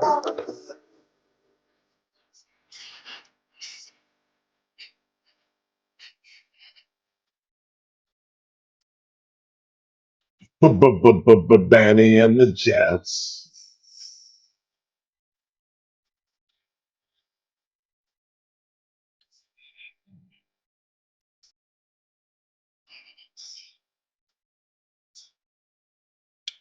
I hope you guys have taken my advice and are watching Ken Burns' new documentary on the American Revolution. It is absolutely fascinating. It's a multi-part series. Part 2 was on last night. I missed it. I did see part 1 on Sunday night, I guess it was. Yeah, today's Tuesday, so it must have been Sunday night that it premiered. And it begins in the middle of the 18th century with the 7-Year War, and talks about how George Washington came to power and how there's one thing that I don't think a lot of people, let alone students, understand. And that is, once we established the colonies, there was a great desire to essentially be like Europe and have each country, please stand by, have each have each state be its own independent, almost nation. And it was Ben Franklin, who I think, we've argued about this a lot. I don't think there's any question. I think Ben Franklin was the finest founding father, and which is difficult to say because you're passing over Thomas Jefferson, who wrote the Declaration. You're talking about James Madison, who helped write the Constitution. You're skipping over Alexander Hamilton, who essentially created our economic system. I don't know if you've ever read the Federalist Papers, and the strength of the executive branch was created by Hamilton, who was ineligible to run for president because he wasn't born in the United States and was later killed in a duel by Aaron Burr, who ended up being a traitor, as most of you know. But it was the following the 7-Year War, which was a disaster for George Washington. He had the opportunity to come back and help fight the French on behalf of the British. And after distinguishing himself at Fort Duquesne, where the British were absolutely overrun, and George Washington had to take over because the British commander, was fatally wounded. Washington was able to surrender his men, and according to the documentary, George Washington learned 2 incredible lessons from this. And I don't know if this is where the phrase comes from, but it's always smarter to run and fight another day. And he also found out that the British were susceptible. Can you imagine? It's 1750, 1760, and the British are dominating the world. They're colonizing all over the planet. And up until that point, they seemed absolutely undefeatable. And Washington learned that they weren't, that they were susceptible. That Native Americans could beat these guys back with, poor weapons and arrows and pretty crappy rifles, and they were still able to beat back the British. And now this is right around the time when Benjamin Franklin is talking about the colonies coming together and forming one nation, which absolutely got poo-pooed by most of the nations. Because again, if you've never traveled the country, that's why I know so many people in this community that have never left the state of California. I know a lot of people that have never left Bakersfield. Maybe Mexico and Vegas. That doesn't count. I'm talking. It's an absolute different lifestyle. The South, completely different from California. It's just a different. People are different. The culture is different. It is ingrained in these people. It's passed from generation to generation. And can you imagine what it was like in the 18th century? The difference between, say, Delaware and Georgia. Are you kidding? And the idea that we were somehow able to come together with a common cause. And the last time we've seen this in this country was post 9/11, when we truly were one nation. There was I don't know how long, what would you guess? Maybe a year or two where we were all unified. We even changed the name of French fries. I mean, we were one nation. And Burns kind of walks you through how we became consolidated, but he explains how splintered we were, how Thomas Jefferson felt that Virginia should be its own entity and didn't want to commingle with the other colonies. And it's an absolute miracle that this nation has survived and they were able to put together, because these guys were just simple geniuses, because they read everything. They read Greek, they read Latin. And when you compare to where we are, where most of our kids, I'm not talking about your children, you people are engaged. Most of your children have gone to private school or they're going to one of the better public schools. But we've got a quarter, 35, maybe even 40% of our kids that can't read on a basic level, can't count on a basic level. And meantime, we've got school boards who are focusing on putting the 10 commandments in schools. No, I'm not going to tell you what my position on whether we should be putting the 10 commandments in schools, but my point is that really what school boards should be worrying about at this point? We are falling every single day further and further behind the Chinese. And yet we're concerned on an educational level about the damn 10 commandments? Ooh, did I really do that? Looking for the lightning. Use damn and the 10 commandments in the same sentence. But you know what I'm saying? I don't know. But you should check out, and I'm sure they'll repeat the first 2 episodes. It's called The American Revolution by Ken Burns, who has never done a bad documentary in his life. And it's just absolutely fascinating. You know, Washington was 24 years old when he took over that command at Fort Duquesne after the 7 Years' War. And there was no question who was going to lead us once we established that we would come together. Because again, I don't think a lot of people know there were many, many colonies that were against fighting the British, believed that we owed something to the British. Just kind of fascinating to relive this stuff. And Burns tells the story incredibly well. And it starts again with Benjamin Franklin. Franklin's only mistake, and I've often alluded to this, his only mistake was that he wanted the turkey to be our national bird.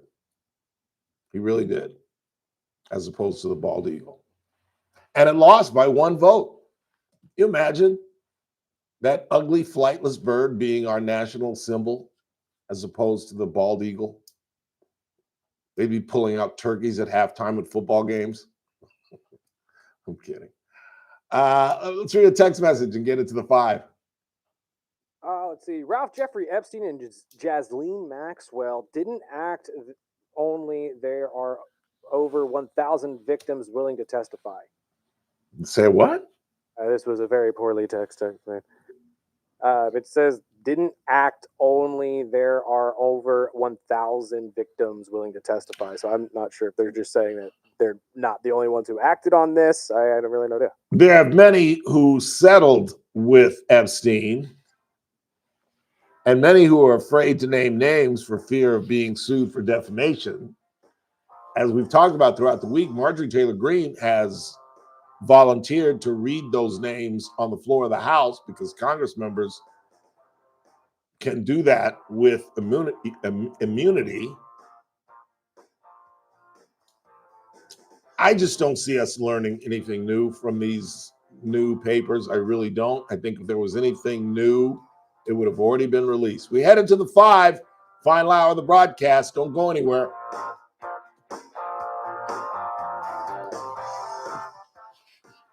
This is AM 1180 KERN Green Acres. This is 96.1 FM Bakersfield. Online at KERNradio.com. I know. News this hour from Town I'm Hall. getting rid of dental and my eyes. Yep. Both the House and Senate have acted decisively to pass a bill to force the Justice Department to publicly release its files on the convicted sex offender Jeffrey Epstein.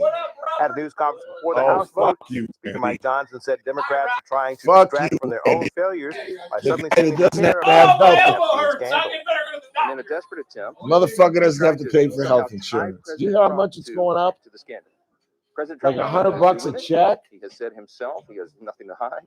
A high-profile public figure is stung by emails connecting him with the late convicted sex offender.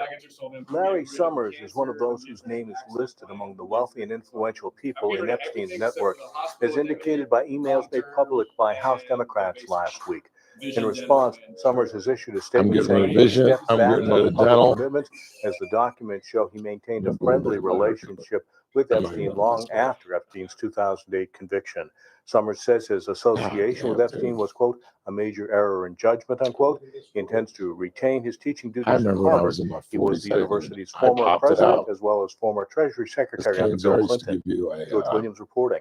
President Donald Trump is defending the visiting Saudi Crown Prince over the 2018 killing of a journalist. White House correspondent Greg Cluxton reports. During an Oval Office visit, Saudi Crown Prince Mohammed bin Salman was asked about U.S. intelligence that concluded he orchestrated the murder of Washington Post journalist Jamal Khashoggi. President Trump stepped in, lashed out at the reporter, and dismissed the criticism. A lot of people didn't like that gentleman that you're talking about. Whether you like him or didn't like him, things happen. He claimed that the Crown Prince knew nothing about the Khashoggi murder. Greg Clugston, the White House. And again, the Saudi-U.S. relationship had for some time been seen in a tailspin because of the Khashoggi killing. Yet years later, President Trump has tightened his embrace of the 40-year-old Crown Prince. Wesley Financial Group is not a law firm. Hi, I'm Chuck McDowell, the timeshare cancellation guy. In 2011, I founded Wesley Financial Group with one goal in mind: to help honest folks out of their timeshares permanently. Today, I run Wesley with my two sons, a real family business, treating every client and every employee like we'd want our own family treated. That philosophy has helped us grow into the largest, most trusted timeshare cancellation company in the United States. Fortune magazine even recognized us as one of the best places to work. Why? Because we genuinely care. In fact, some of our former clients were so moved by their experience working with us, they joined our team so they could help others to timeshare freedom. If you're stuck in a timeshare, give us a call.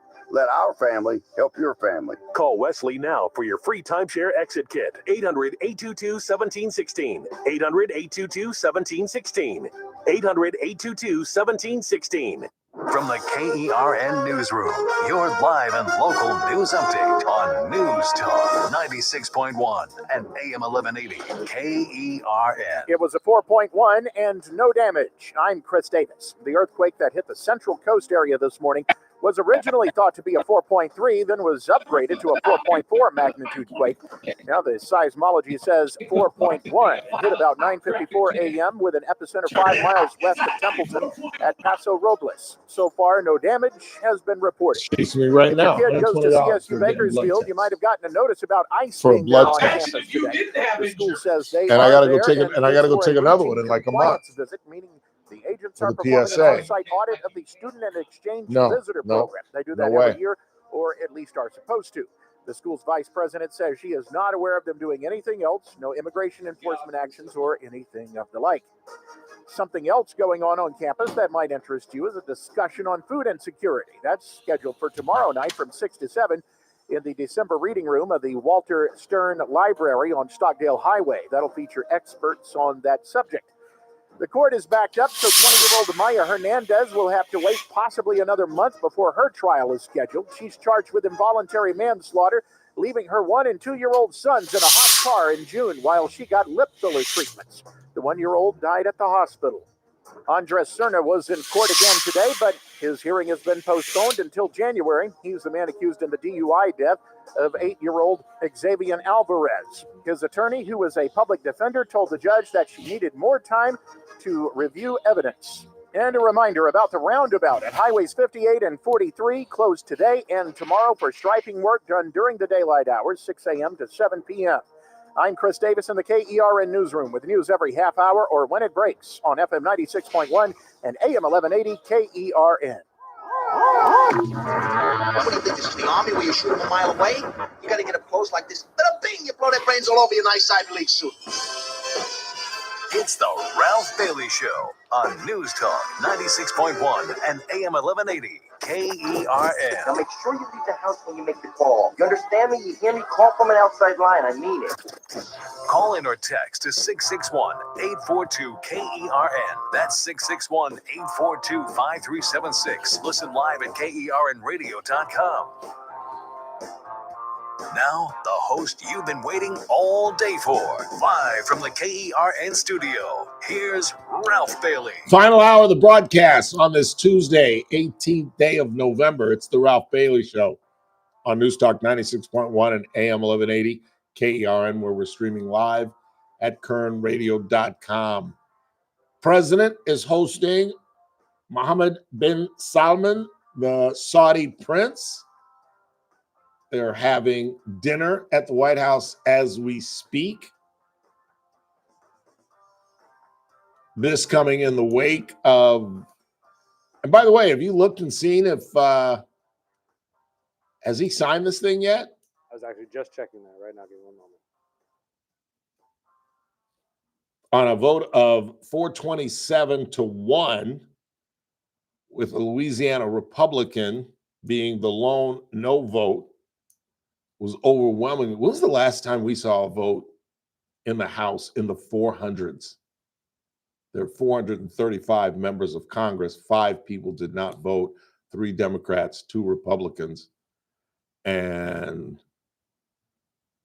it was passed in the Senate by unanimous consent, saving Republicans from having to vote, because I'm sure there were at least a handful of Republicans who, if nailed down to the floor, would have had to have voted no. And that would not have fared well for them. So Chuck Schumer kind of threw them a fig leaf, really. A fig leaf? No, that's not the phrase I was looking for. Olive branch? Olive branch. There you go. Thank you. He really did. He saved them from being on the record. Now it's unanimously approved, and it goes to the president's desk, where he has said, as Kathy reported correctly, I was wrong yesterday, that he is going to sign it. I don't think there's any choice. In the meantime, today we learned that we're going to be selling F-35 fighter jets to the Saudis as they make billion-dollar investments into our economy with AI and other technology. Meantime, the president is trying to repeat what he was able to do with the Abraham Accords and bring some of these countries together. And look, you know, I'm not a big fan of the Saudis. I believe in human rights, which they do not. I absolutely agree with our intelligence community that they absolutely whacked Jamal Khashoggi, a reputable journalist who was critical of the Saudi Arabian government. They chopped him up and made him disappear. There's no question about that. I think the president went too far this afternoon in embracing this man by basically absolving him, jumping in when asked a question by an ABC reporter who he absolutely eviscerated. Here's the president going after the ABC correspondent. I think you are a terrible reporter. It's the way you ask these questions. You start off with a man who is highly respected, asking him a horrible, insubordinate, and just a terrible question.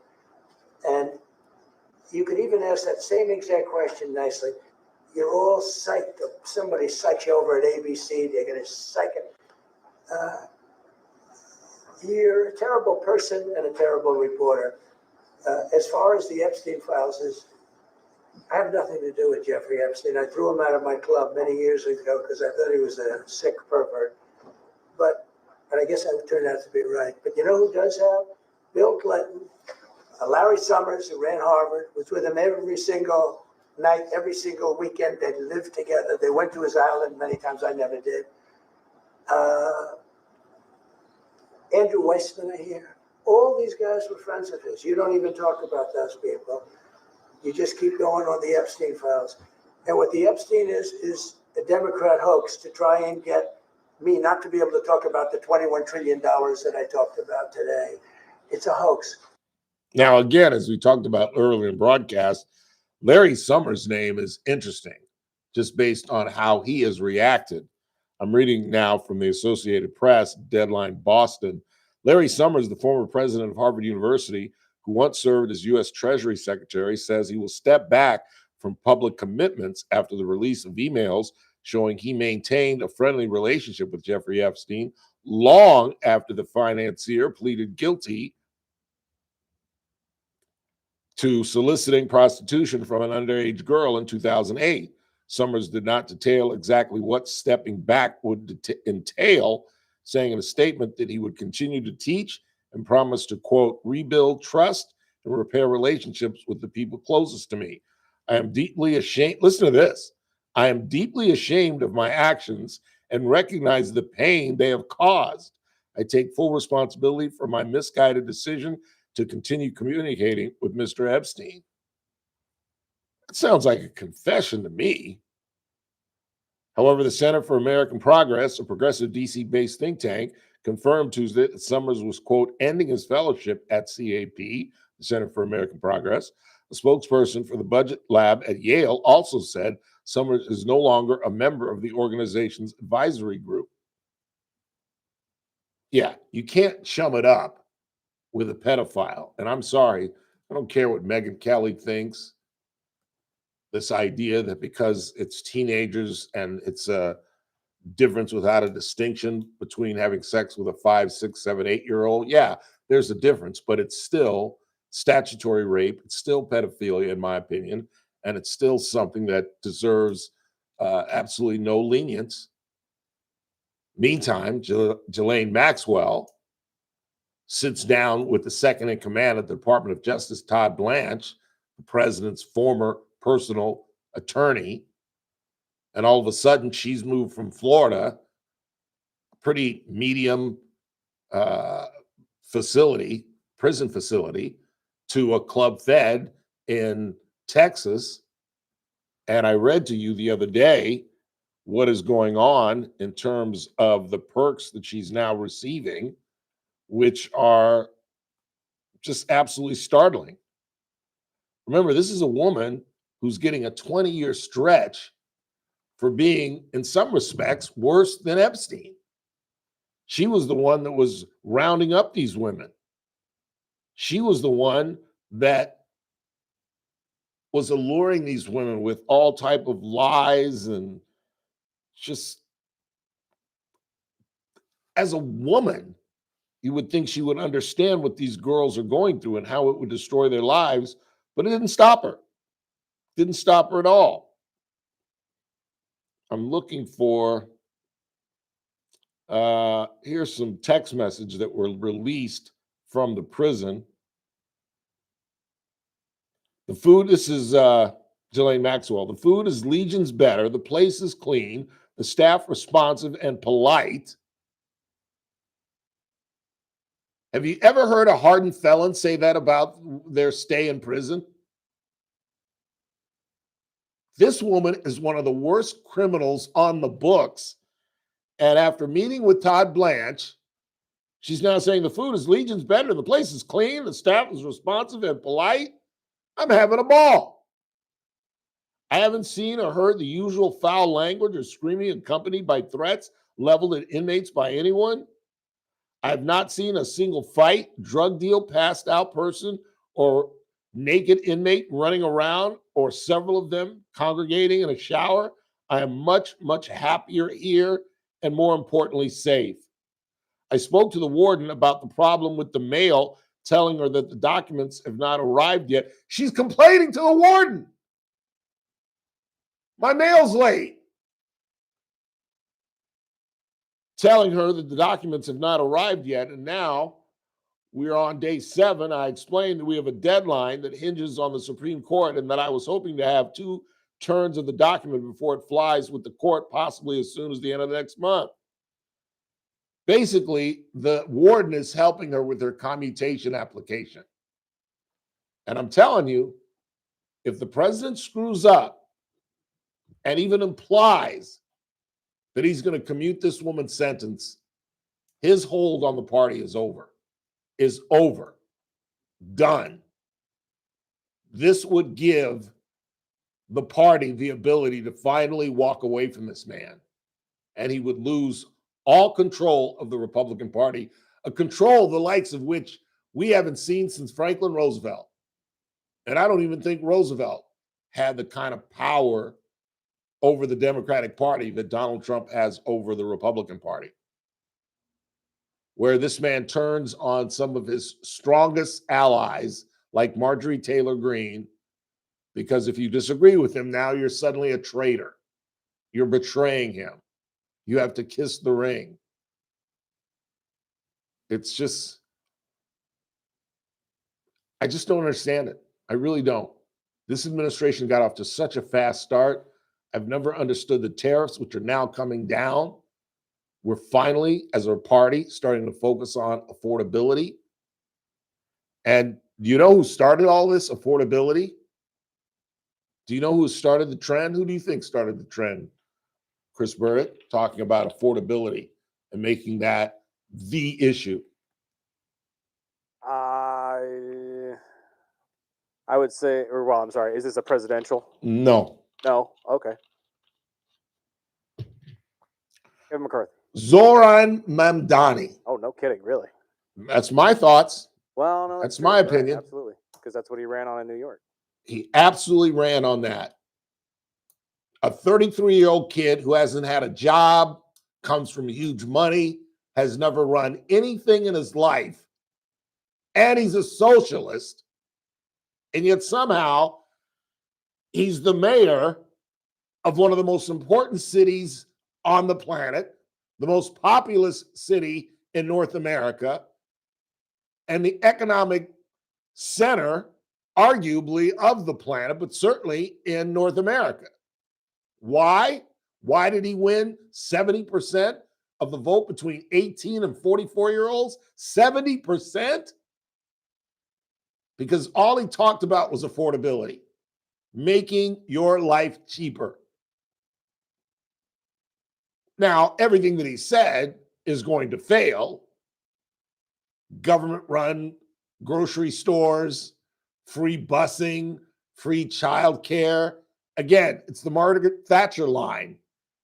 Socialism works wonderfully until you run out of other people's money. And that's the bottom line. He's going to raise taxes on the super rich who are going to flee to Florida, Tennessee, wherever, states that don't have state taxes like Florida. But that was the campaign. Where this guy, when he first got in, after about 3 months, was polling at about 5%. At about 5%. And he won with a majority because he talked about affordability. He convinced young people who are living in a closet and paying $2,000 a month for a studio with a bathroom the size of your closet. He convinced them, I can bring down the prices. We're going to freeze rent. All things that are not tenable, not sustainable, but it certainly sounds good if you're a 34-year-old teacher and you've got 2 roommates. You're a 28-year-old graduate student, you're still living with your parents. Certainly seems wonderful, and it's one thing that is now the talk of politics. And it's all we're going to hear for the next couple of months once this Epstein thing starts to cool off. How long this Epstein story stays hot, I have no idea. I have absolutely no idea. But we shall see what we shall see. Let's go ahead and take a break. We'll come back, check the board, talk a little sports at the bottom of the hour. There are rumors that the Dodgers are close to making a big move. There are 2 glaring spots for our bid to win a 3rd consecutive World Championship. That is left field and the bullpen, quite obviously. I'll tell you what the rumor mill is saying. And again, we'll check the board, see what you guys are talking about. We will talk about the city's decision, which I think is inevitable, to appeal Quincy Sloan's $700,000 civil suit settlement against the Bakersfield Fire Department, where he is insisting he suffered through racial slurs, religious discrimination, denied access to training to forward himself within the fire department. Should the city appeal? Or maybe should they examine what's going on with the Bakersfield Fire Department, given these allegations? Guess where I stand. quick timeout. We're coming right back. It's the Ralph Bailey Show on News Talk 96.1 and AM 1180 KERN, where we're streaming live at kernradio.com. News Talk 96.1 and AM 1180 K. Did you want to do Miss Maker? Yeah. Hey, Siri, 6 to 9 show me the Lakers On schedule. the Wednesday edition of the First Look program, I love a Wednesday. We got Dr. Deb to talk medicine, John Cox. Who the Lakers play tonight? California news quiz, and we'll have Lakers play the state-of-the-art Jazz news, tonight. traffic and weather. It's all happening 6 to 9 a.m. Good game for him to come back, to be honest with you. Streaming live on the internet. Is he playing? First Look with Scott Cox, 6 to 9 a.m. News Talk 96.1 and AM 1180 KERN. I am not here tomorrow, but Teresa Goldner, our former federal magistrate judge, will be filling in, but I'll be back on Thursday when Daniel Petrie from Messmaker and Petrie Wealth Advisors joins us.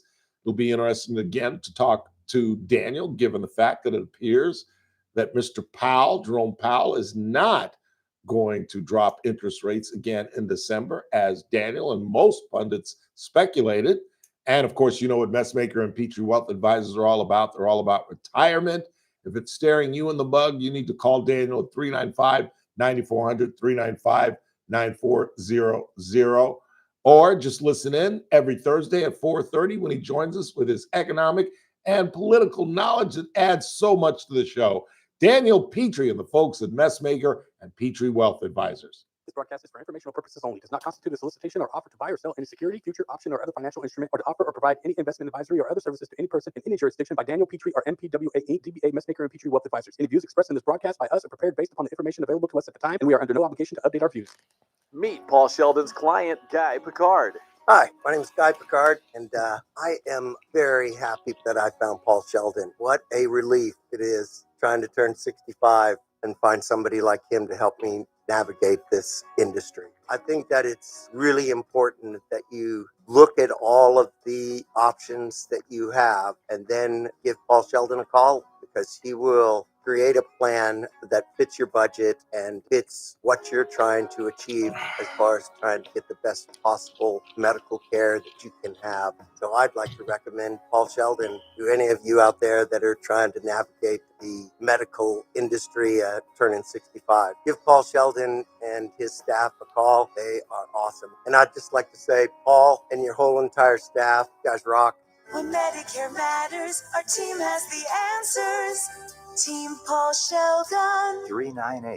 398-2298. We all hear the radio ads about the IRS. They tell you to be afraid, to be scared, and they try to frighten you into calling. I'm not here to do that. Tax Relief Advocates is different. TRA is here to tell you that if you owe money to the IRS, whether it's $5,000, $50,000, or $500,000, we have a solution. It doesn't matter if you're sitting in your car, at work, or with your kids. No matter where you are, call now. 800-575-1783. Don't lose hope. TRA can eliminate or reduce what you owe to the IRS. Generous programs are now available that can give you a fresh start. Our passion is taxes and helping individuals fix their IRS problems. We have over 1,000 5-star reviews on Google and an A+ with the Better Business Bureau. You don't need to be afraid of the IRS any longer. End your tax nightmare today by visiting us online at TRA.com or call 800-575-1783. That's 800-575-1783. Tax Relief Advocates. Real solutions for real people. Must qualify for enrollment. Results may vary. The Clay Travis and Buck Sexton Show, live 9 to noon. Now, back to the Ralph Bailey Show on News Talk 96.1 and AM 1180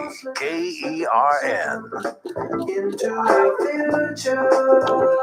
842-537-6842 KERN. I don't have any time to get into the city. So what do you got on board?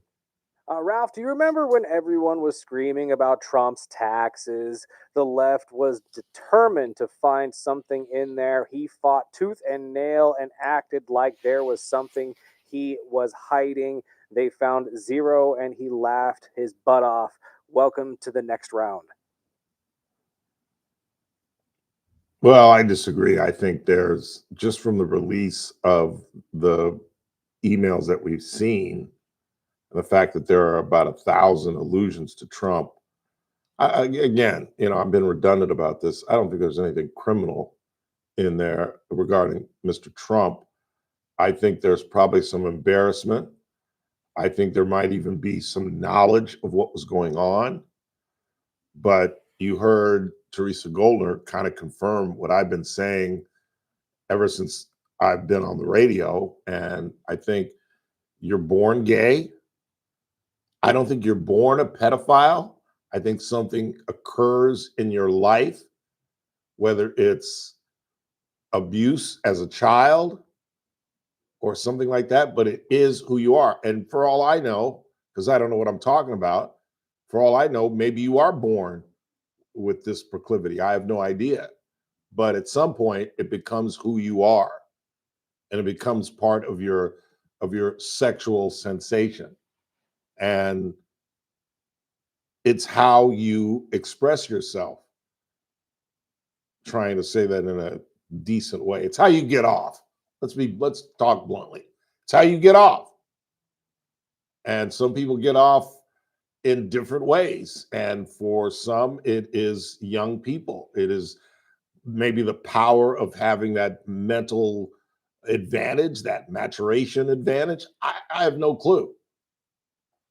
But when you see people, particularly in the teaching profession, willing to absolutely roll the dice with their careers, not their jobs. Everybody gets fired. You can get another job. When you do something that puts your career at stake and you're still willing to roll the dice with that, as Teresa said, you just can't help yourself. It is who you are, period.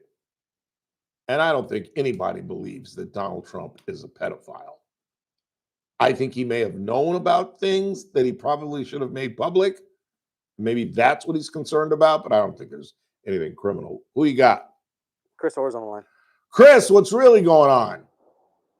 Hey, my friend, how are you? I'm good. What's popping? Hey, I want to kind of circle back when you're talking about your displeasure or disappointment at Trump's reaction, which I agree with. Although I will say, I've noticed one thing when it comes to, radio personalities or media people like you who will, call a spade, and I appreciate that. But if you look at the whole thing that transpired with Biden before the debate, where it was just too blatant on the stage for everybody to see, the Democratic Party and even Democratic loyalists, and Cindy included, would have sworn up and down that that man was fit for the job, that there was ultimately nothing wrong, and they stood by that tooth and nail, even though it was, baby, who do you believe? You or you're lying, me or you're lying eyes? Yeah. I mean, come on. And yeah. So it's like, it's ridiculous in that capacity. So anyway. Yeah, and they didn't. For 4 years, they didn't give a damn about Epstein. And all of a sudden, now they're all just obsessed with it. Oh yeah, and there's nothing there, because if it was, it would have gotten released. Why didn't the Biden administration let everything out? That's what everyone is asking. That's what everyone's asking. Like, come on now. Yeah. All right. Hey, I'll see you on Thursday. All right, man. Looking forward to it. All right. All right, Pop. Have a good one. All right. Bye. Quick time out. Last half hour of the broadcast. It's the Ralph Bailey Show on a Tuesday with more rain on the way, apparently. We're broadcasting live on News Talk 96.1 AM 1180 KRN and streaming live at currentradio.com.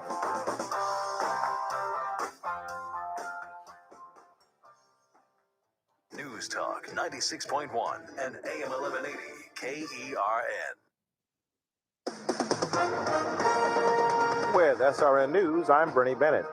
Both the House and Senate acted decisively Tuesday to pass a bill to force the Justice Department to publicly release its files on the convicted sex offender Jeffrey Epstein. President Donald Trump says that he now will sign the bill. Just hours after the House passed the bill, the Senate approved a motion to pass the bill with unanimous consent. One of the 25 schoolgirls abducted from a dormitory in northwestern Nigeria's Kebbi State has escaped and returned home. Gunmen attacked the government girls' comprehensive secondary school before dawn Monday, taking the girls and killing a staff member. Palestinian attackers have stabbed an Israeli to death and wounded 3 others in the West Bank. Israeli troops shot and killed 2 attackers. The violence Tuesday follows recent settler attacks on Palestinians. And on Monday, the UN Security Council backed President Trump's plan for Gaza, which was welcomed by Israel and rejected by Hamas. With SRN News, I'm Bernie Bennett. News Talk 96.1 and AM 1180 KERN. From the KERN Newsroom, your live and local news update on News Talk 96.1 and AM 1180 KERN. I'm Chris Davis. It'll be another couple of months before Andres Cerna sees a courtroom again, and you find out if his case moves forward. He's the man accused in the DUI death of 8-year-old Xavier Alvarez. His attorney asked for the postponement Tuesday to review evidence. A 4.1 magnitude earthquake hit this morning at Paso Robles near Templeton, says the U.S. Geological Survey. No damage was reported and no one was reported hurt. Cal State Bakersfield is hosting some ICE agents today, says a letter sent to students and parents. No immigration enforcement is planned, and the agents are there for a routine annual audit of the Student and Exchange Visitor Program, says the school. I'm Chris Davis in the KERN Newsroom with news every half hour or when it breaks on FM 96.1 and AM 1180 KERN. It's a fairy tale Saturday as the Condors host Princess Night against Ontario. The magical event begins with a princess pizza and crown making party at 5 p.m. You need a special princess pack to attend. It comes with 2 tickets, Little Caesars pizza and crown making. The princesses will then be on the concourse throughout the night for pictures with everyone. Princess Night is presented by the Bakersfield Californian. Doors open at 6, the puck drops at 7. Fun starts at just $15 at condorstown.com or by calling 324-PUCK. This is Condorstown.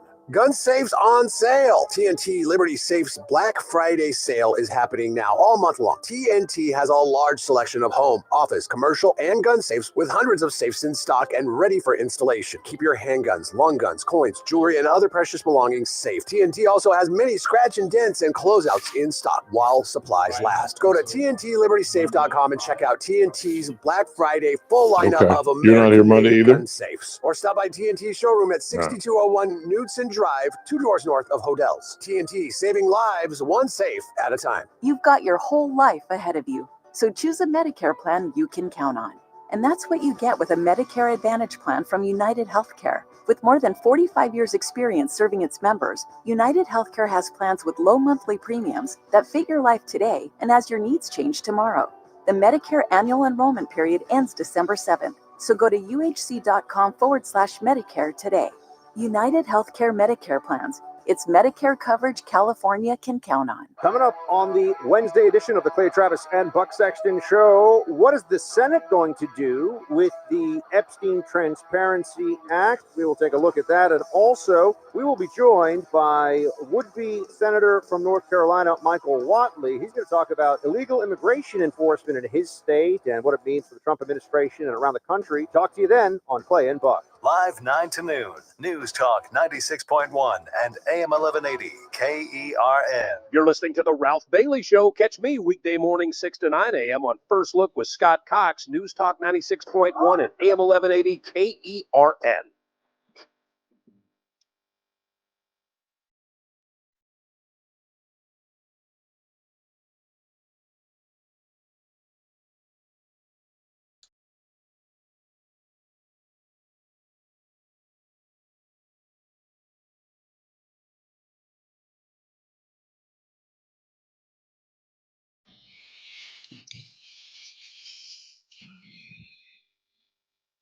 Shot the sheriff, but I do that was in self-defense.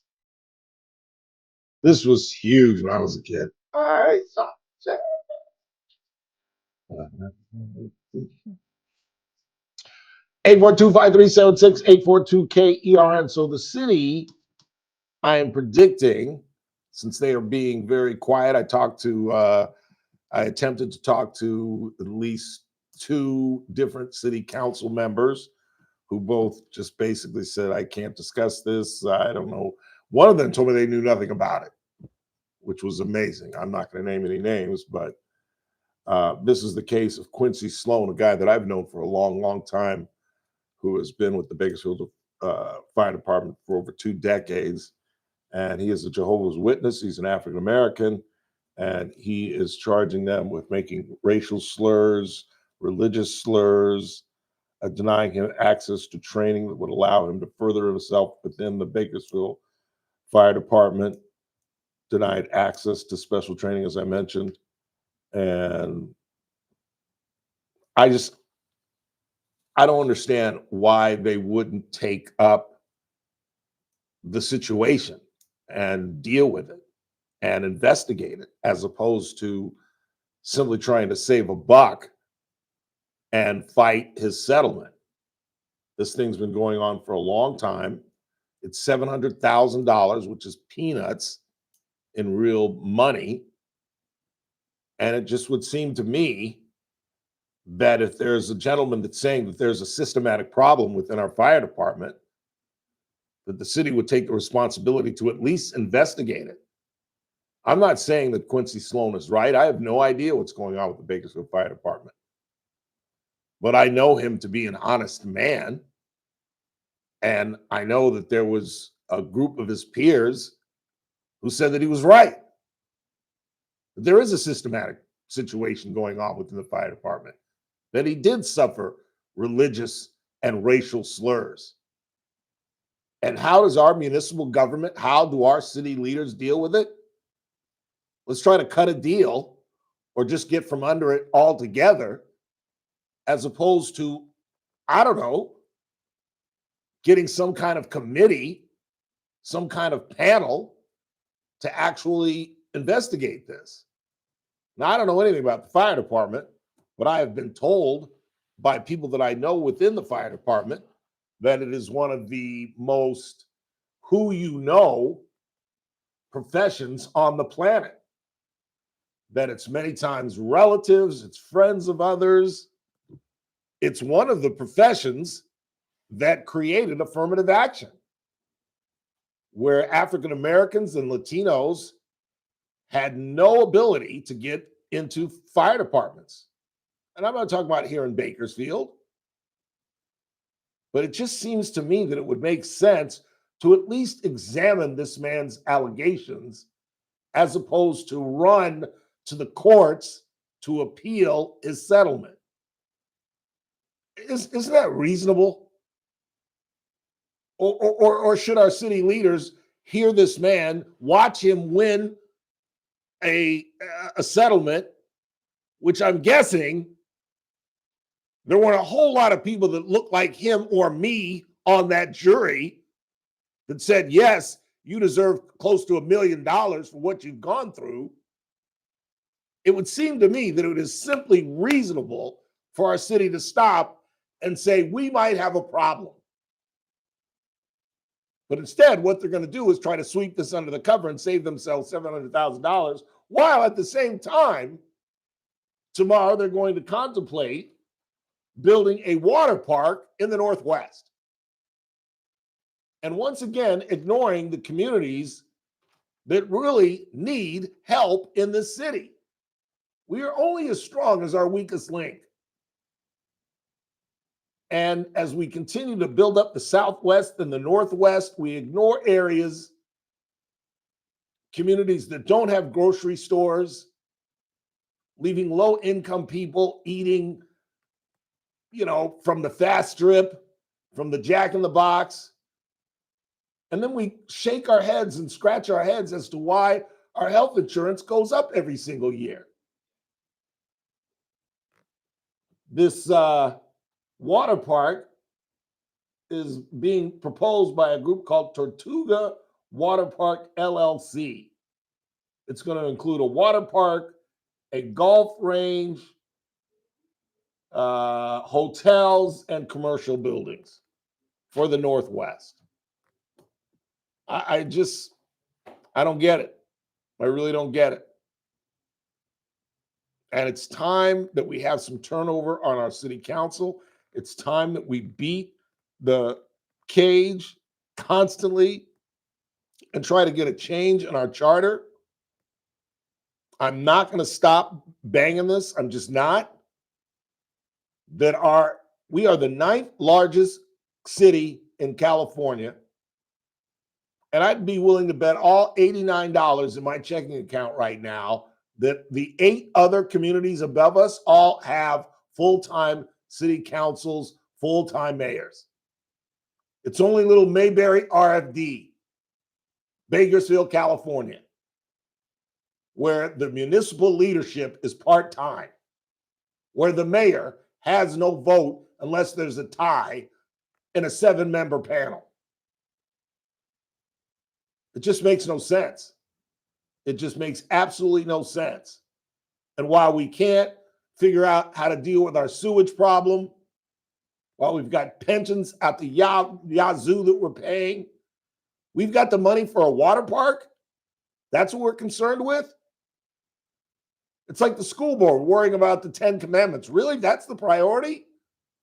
Because again, I'm not saying that a water park is a bad idea. Hotels and expansion, that's not a bad idea. Right now, though, right now, and why the Northwest? I'm just saying, they just baffle me. They just baffle me with common sense, or lack thereof, actually. 842-5376, 842-KERM. What do you got? Let's see. For the city returning not to return your phone call as a member of the media, that is the same as disrespecting the general public. I'm offended. I thank you. I absolutely agree. I absolutely agree. These people don't have 5 minutes to simply call and say, Ralph Bailey, I'm sorry, I can't come on your show. This is what I know. This is what I can tell you. And this is what I can't tell you. It's the same thing with DHS. We had the Department of Human Services on. Took me 2 weeks to get them on in the wake of the Genesis Mata situation. And then they came on and gave themselves an A, despite the fact that the coroner said when they examined 8-year-old Genesis Mata's body, she was so tortured and so beaten that the coroner could not determine what the fatal blow was. And yet the DHS had Lito Murillo and his assistant, second in command, came on, and I asked them, what grade would you give yourselves? And they said, we'd give ourselves an A. Now, if they had said, I'd give us an A for effort, but yet we have other things that we could improve, I'd understand that. But that is absurd. And you're right, for the city attorney to dodge and just not even return a phone call, but that's okay. I'll get on her nerves sooner or later. I'll be calling tomorrow, and I'm not even working tomorrow. I'll be calling on Thursday. I'll be calling on Friday. I'll be calling the following Monday until it finally just pays off to call this idiot and get him to stop calling my office. It's a little technique I used to use as a newspaper reporter. What else you got? This is a good point, but it doesn't really matter what's in the Epstein files because if there's nothing of substance, nobody will believe they were fully released. You're right. And if no one's prosecuted, 1,000 victims and no one's prosecuted. And remember what Pam Bondi and Kash Patel said prior to she kneeling to Trump and going after specific people that Trump assigned her to go after. She and Patel signed off and saying, we've investigated and there's no one else to go after. Now, A, do you really believe that? And B, if that's true, then why are you reinvigorating the investigation? I'm telling you, it is a clown cabinet. Pam Bondi doesn't know what she's doing. Kash Patel doesn't have a clue. Bongino doesn't know what he's doing. And neither does Pete Hegseth, our Secretary of War. You know, there was a reason we changed from Secretary of War to Secretary of Defense in the Department of Defense. Because we believed in what Teddy Roosevelt said. Something to the effect, I'm probably getting the quote wrong, walk softly but carry a big stick. Well, now it is carry a big stick and ask questions later as we continue to blow up Venezuelan cocaine boats as if that's going to have any impact on the cocaine distribution in this country. And no, it has nothing to do with fentanyl because that's coming from China through Mexico. There's just so much going on in this government that I just don't understand, and I can't explain. I really can't. Let's go ahead and take our final break of the day. And when we come back, we'll recap our top story of the day. The Senate unanimously passed the Epstein file bill as Teresa Goldner, who'll be hosting the broadcast tomorrow in my absence. She broke it down for us earlier in the broadcast. You can go to YouTube. Ooh, were we up when Miss Goldner was with us? Actually, We were? right when she got in is when we got All right, so you can go back and watch that interview if you missed it. I was about to rerun it at 5, but I'm hesitant to do that now that you can go back on YouTube and actually watch or listen to the interview. all that, and they'll get a whole day of her tomorrow. You certainly will. And you get to meet my good friend Mark Swain. And Howard Marcus will be here as well. Keep it locked. The Charlie Kirk Show coming up at the top of the hour. And we got Laker ball tonight. The Lakers hosting the Jazz tonight. And number 6 is returning to the hardwood. Randy said, "Underdog?" ? I was thinking about it. No. You are never gonna learn. No way. No way. No way. You are No never way. gonna learn. No way. No way. No way. Take his phone away. But LeBron to the under, though. I'm just saying. No. Just saying. He's going to have like 6 points tonight. He's going to break from everywhere. Just saying. Quick timeout. I'm going to go to the other room and let Chris hit me in the back of the head with a shovel. It's the Ralph Bailey Show. News Talk 96.1 and AM 1180 KERN. We're streaming live at kernradio.com. News Talk 96.1 and AM 1180 KERN. On the next There would be Armstrong and Getty Show, you remember ESG No investing, shit. environmental, social, governmental? That's Dude, yeah, disappearing 15 and a half, faster I than thought identifying that was as a transgender in middle school. All that stuff was fake. His? Teddy bears out there that have AI technology in them, and parents and kids are getting an earful, and it ain't good. We'll have that and all the news of the day on the next. Yeah, exactly. Exactly. They're not going to play him. On News Talk 96.1 and AM 1180 Lucas 30. KERN. It's that man again, Ralph Bailey for Agape Air. You know, when the air just isn't right, call the team that gets it done right. That's Agape Air. Reeves is 23 and a half. Years, locally owned and always professional. And who knows LeBron, better than I? points, Serve rebounds, and complex. assists, From smart thermostat 26 help and a to half. Service requests, repairs, replacements, and preventative maintenance. God Agape damn Air it. is prompt, knowledgeable, and delivers quality you Can I trust. bet Don't 14 sweat it. cents? Call Agape Air at 661-399-6600 today. Agape Air.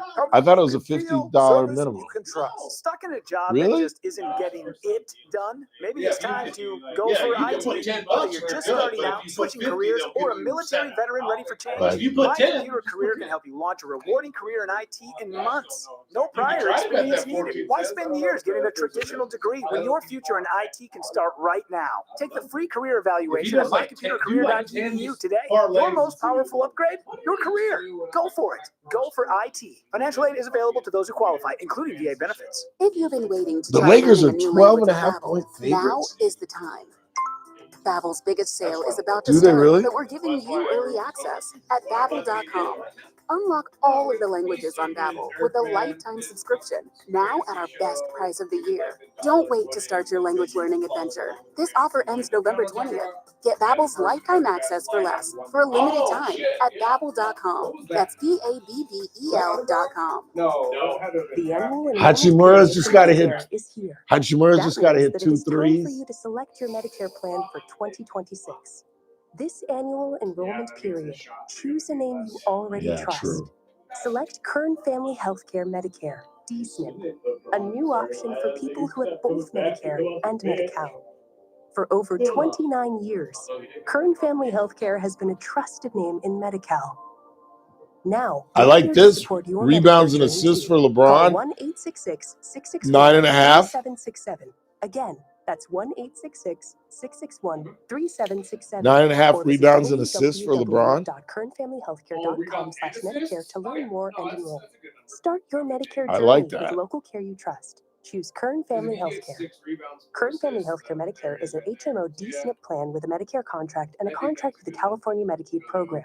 Enrollment in Kern Family Healthcare Medicare HMO DSNP Depends on contract renewal. Are you looking for a hospital that truly cares for your health and well-being? At Good Samaritan Hospital, they provide high-quality medical detox, psychiatric services, and medical and surgical care. They accept most insurances, including Medi-Cal, Medicare, and Kern Family. They offer Kern County's longest-standing inpatient detox program with dual diagnosis that combines medical care and withdrawal management all under one roof. Learn more at GoodSamaritanHospital.com or call 661-215-7500.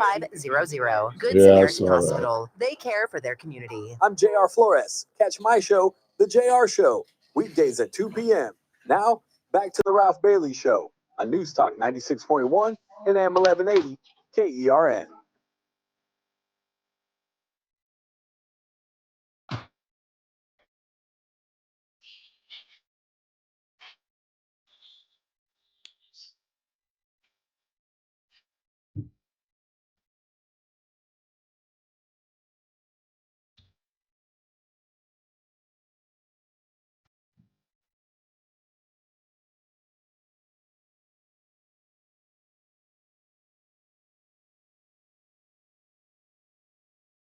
I'm not too proud. See.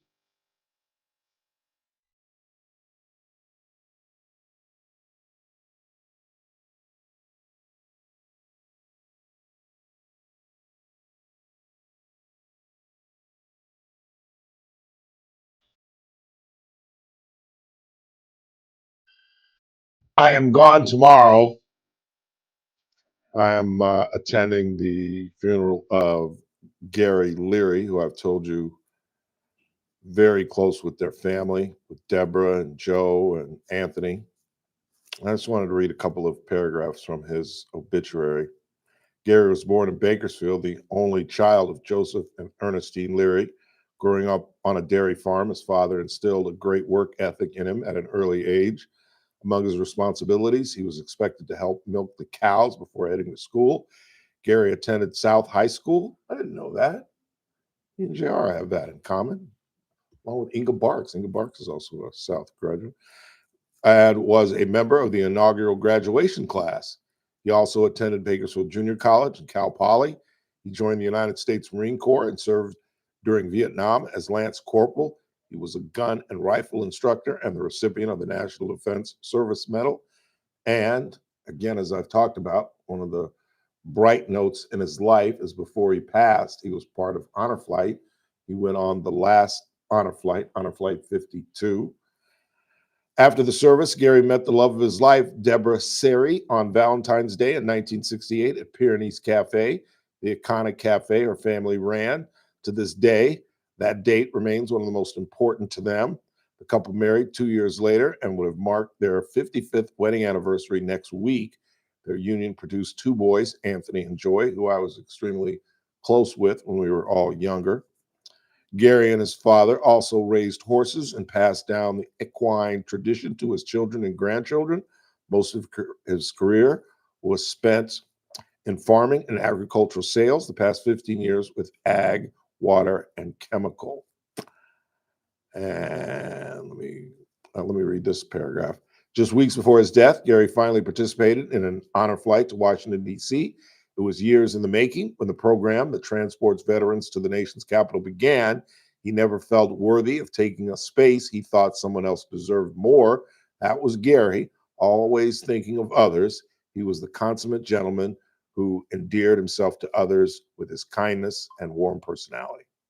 Very, very true. In other news, LeBron James reportedly making his season debut after missing 14 games with sciatica. He's been working full strength in recent weeks. The Lakers star will return to the court Tuesday night for the first time when they host the Utah Jazz tonight at 7:30. He's missed 14 games after diagnosed with sciatica in early October. Sciatica is a pain that travels along the sciatic nerve, often caused by a herniated disc. Doesn't say whether he's starting or not. I would assume he is starting this evening. How old do you think LeBron is? I always forget this. And when I see it, I'm always like, damn. I was at 41? Yeah. I did not at the end of December. Last season, he averaged 24 points, 8.2 assists, and 7.8 rebounds. That's why I've always said he's not the greatest player that ever lived, but you'd be hard-pressed to find somebody who had a better career. You know what I'm saying? Because at 41, Kareem was, that last year, Pat Riley had to go to Magic Johnson and tell him to take over the team. The 80, the 90, 89, that 89 year. And Michael Jordan was a shell of himself with the Wiz, with the Washington Wizards, team that he ended up owning before he moved to Charlotte. But those numbers are solid as hell for a man 40 years old. And for whatever reason, I've just never been a fan. Just never been a fan. And I don't know whether it's the shopping for championships, is just absolute lack of dedication to one team. I understand getting out of Cleveland. I really do. But the whole manner in which he did it, you remember the whole show that they did on ESPN where he made the announcement, and he went down to Florida, and then he moved to LA. I've just never been a fan. And, on the surface, he seems to be a good guy. He's never really been in any kind of trouble. He's raised some pretty decent kids, not good basketball players, but decent kids who've stayed out of trouble. And has maintained a shape for a man of his age in a sport that can beat you up like no other. I mean, he's running with kids half his age, literally, and keeping up with these kids. It's amazing. Let's read a couple of text messages and get Sam Hill out of here. There were not 1,000 victims. Current record shows only about 80, which is nothing to brush aside, but it's nowhere near over 1,000. Well, that's what everyone is reporting, so I don't know where you got your information, but that's what reputable organizations are reporting, and that's what some of the ladies said on the Capitol today. That's exactly what Marjorie Taylor Greene said. But just because you said it doesn't make it right. I don't know where you're getting your information. And when you say something like that, when you make an assertion like that, that's why journalism is as important it is. Why don't you cite where you got that information? It's called attribution. Just because you said it doesn't make it right. What else? Well, one more. Let's get out of here. Ralph, turkeys can fly. They can't fly very far, but they can fly. No, they can't. That's the whole WKRP in Cincinnati episode. One of the greatest television episodes of all time.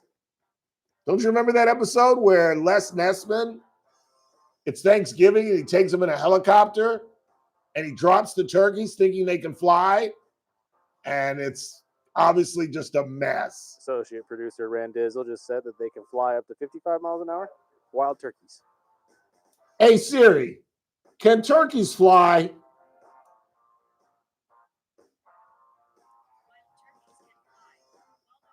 Domesticated turkeys cannot fly. Yeah, he said wild turkey. We're not talking about wild turkey. The only wild turkey I ever want to see is in a glass. We're not talking about wild turkeys. For Chris, I'm Ralph. That's what's really going on. Be nice to Teresa Goldner tomorrow.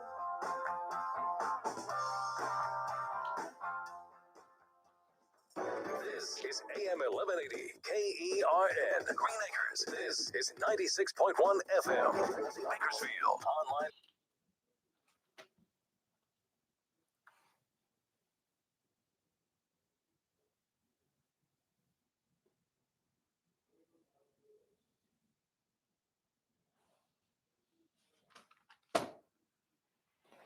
You ready? 3, 2. Maybe the city shocks me and doesn't appeal Quincy Sloan's $700,000 settlement against the Bakersfield Fire Department, but one would think it would be reasonable for them to set up some kind of panel and at least investigate the man's allegations of racial and religious discrimination, but instead they want to sweep it under the carpet and save a buck. It's once again our municipal leadership letting us down. 3, 2. How do I do a thing for tomorrow? Do I do a thing for tomorrow? I guess just say I'll be out tomorrow, but Teresa Goldner sitting in. She'll have this person, this person. 3, 2. It's that man again. Look what's coming up on the Wednesday TRBS. Well, I won't be here, but Teresa Goldner, our former federal magistrate judge, will be sitting in. She'll have my good friend Mark Swaim on, and of course, our former federal agent Howard Marcus. It's the Ralph Bailey Show on Newstalk 96.1 and AM 1180 KERN. I'll see you Thursday.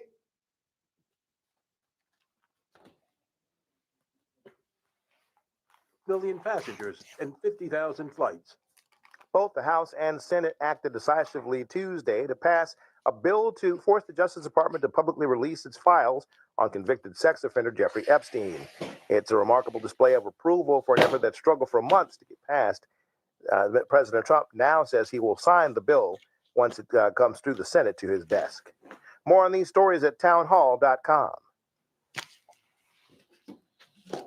Americans are getting overwhelmed with the unpredictability of the Middle East situation, the ongoing government shutdown, and growing social upheaval at home. These all add up to a perfect storm of uncertainty for financial markets. Call Advantage Gold now at 800-741-GOLD to get your free gold and silver rollover information kit. We can help you navigate the complicated options you may be considering for your IRAs and 401ks.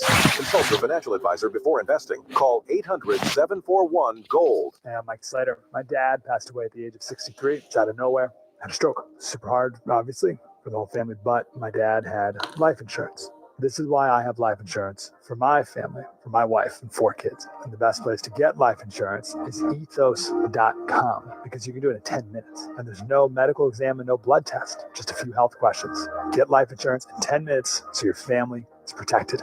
Ethos, E-T-H-O-S, ethos.com/Mike. From the KERN Newsroom, your live and local news update on News Talk 96.1 and AM 1180 KERN. By DHS and ICE are on campus. I'm Chris Davis. They are on campus at Cal State Bakersfield today, and the school says it is a routine audit. A letter that was emailed to parents and students says the agents are not there for any kind of immigration enforcement, but are doing something that is required every year, and that is an on-site audit of the Student and Exchange Visitor Program. The school also acknowledges that knowing ICE is on campus could make some people feel on edge. Something else that might make you feel on edge is the ground shaking, and that happened this morning shortly before 10 with a 4.1 magnitude quake in the Central Coast area. The epicenter was near Paso Robles, about 5 miles west of Templeton, says the U.S. Geological Survey.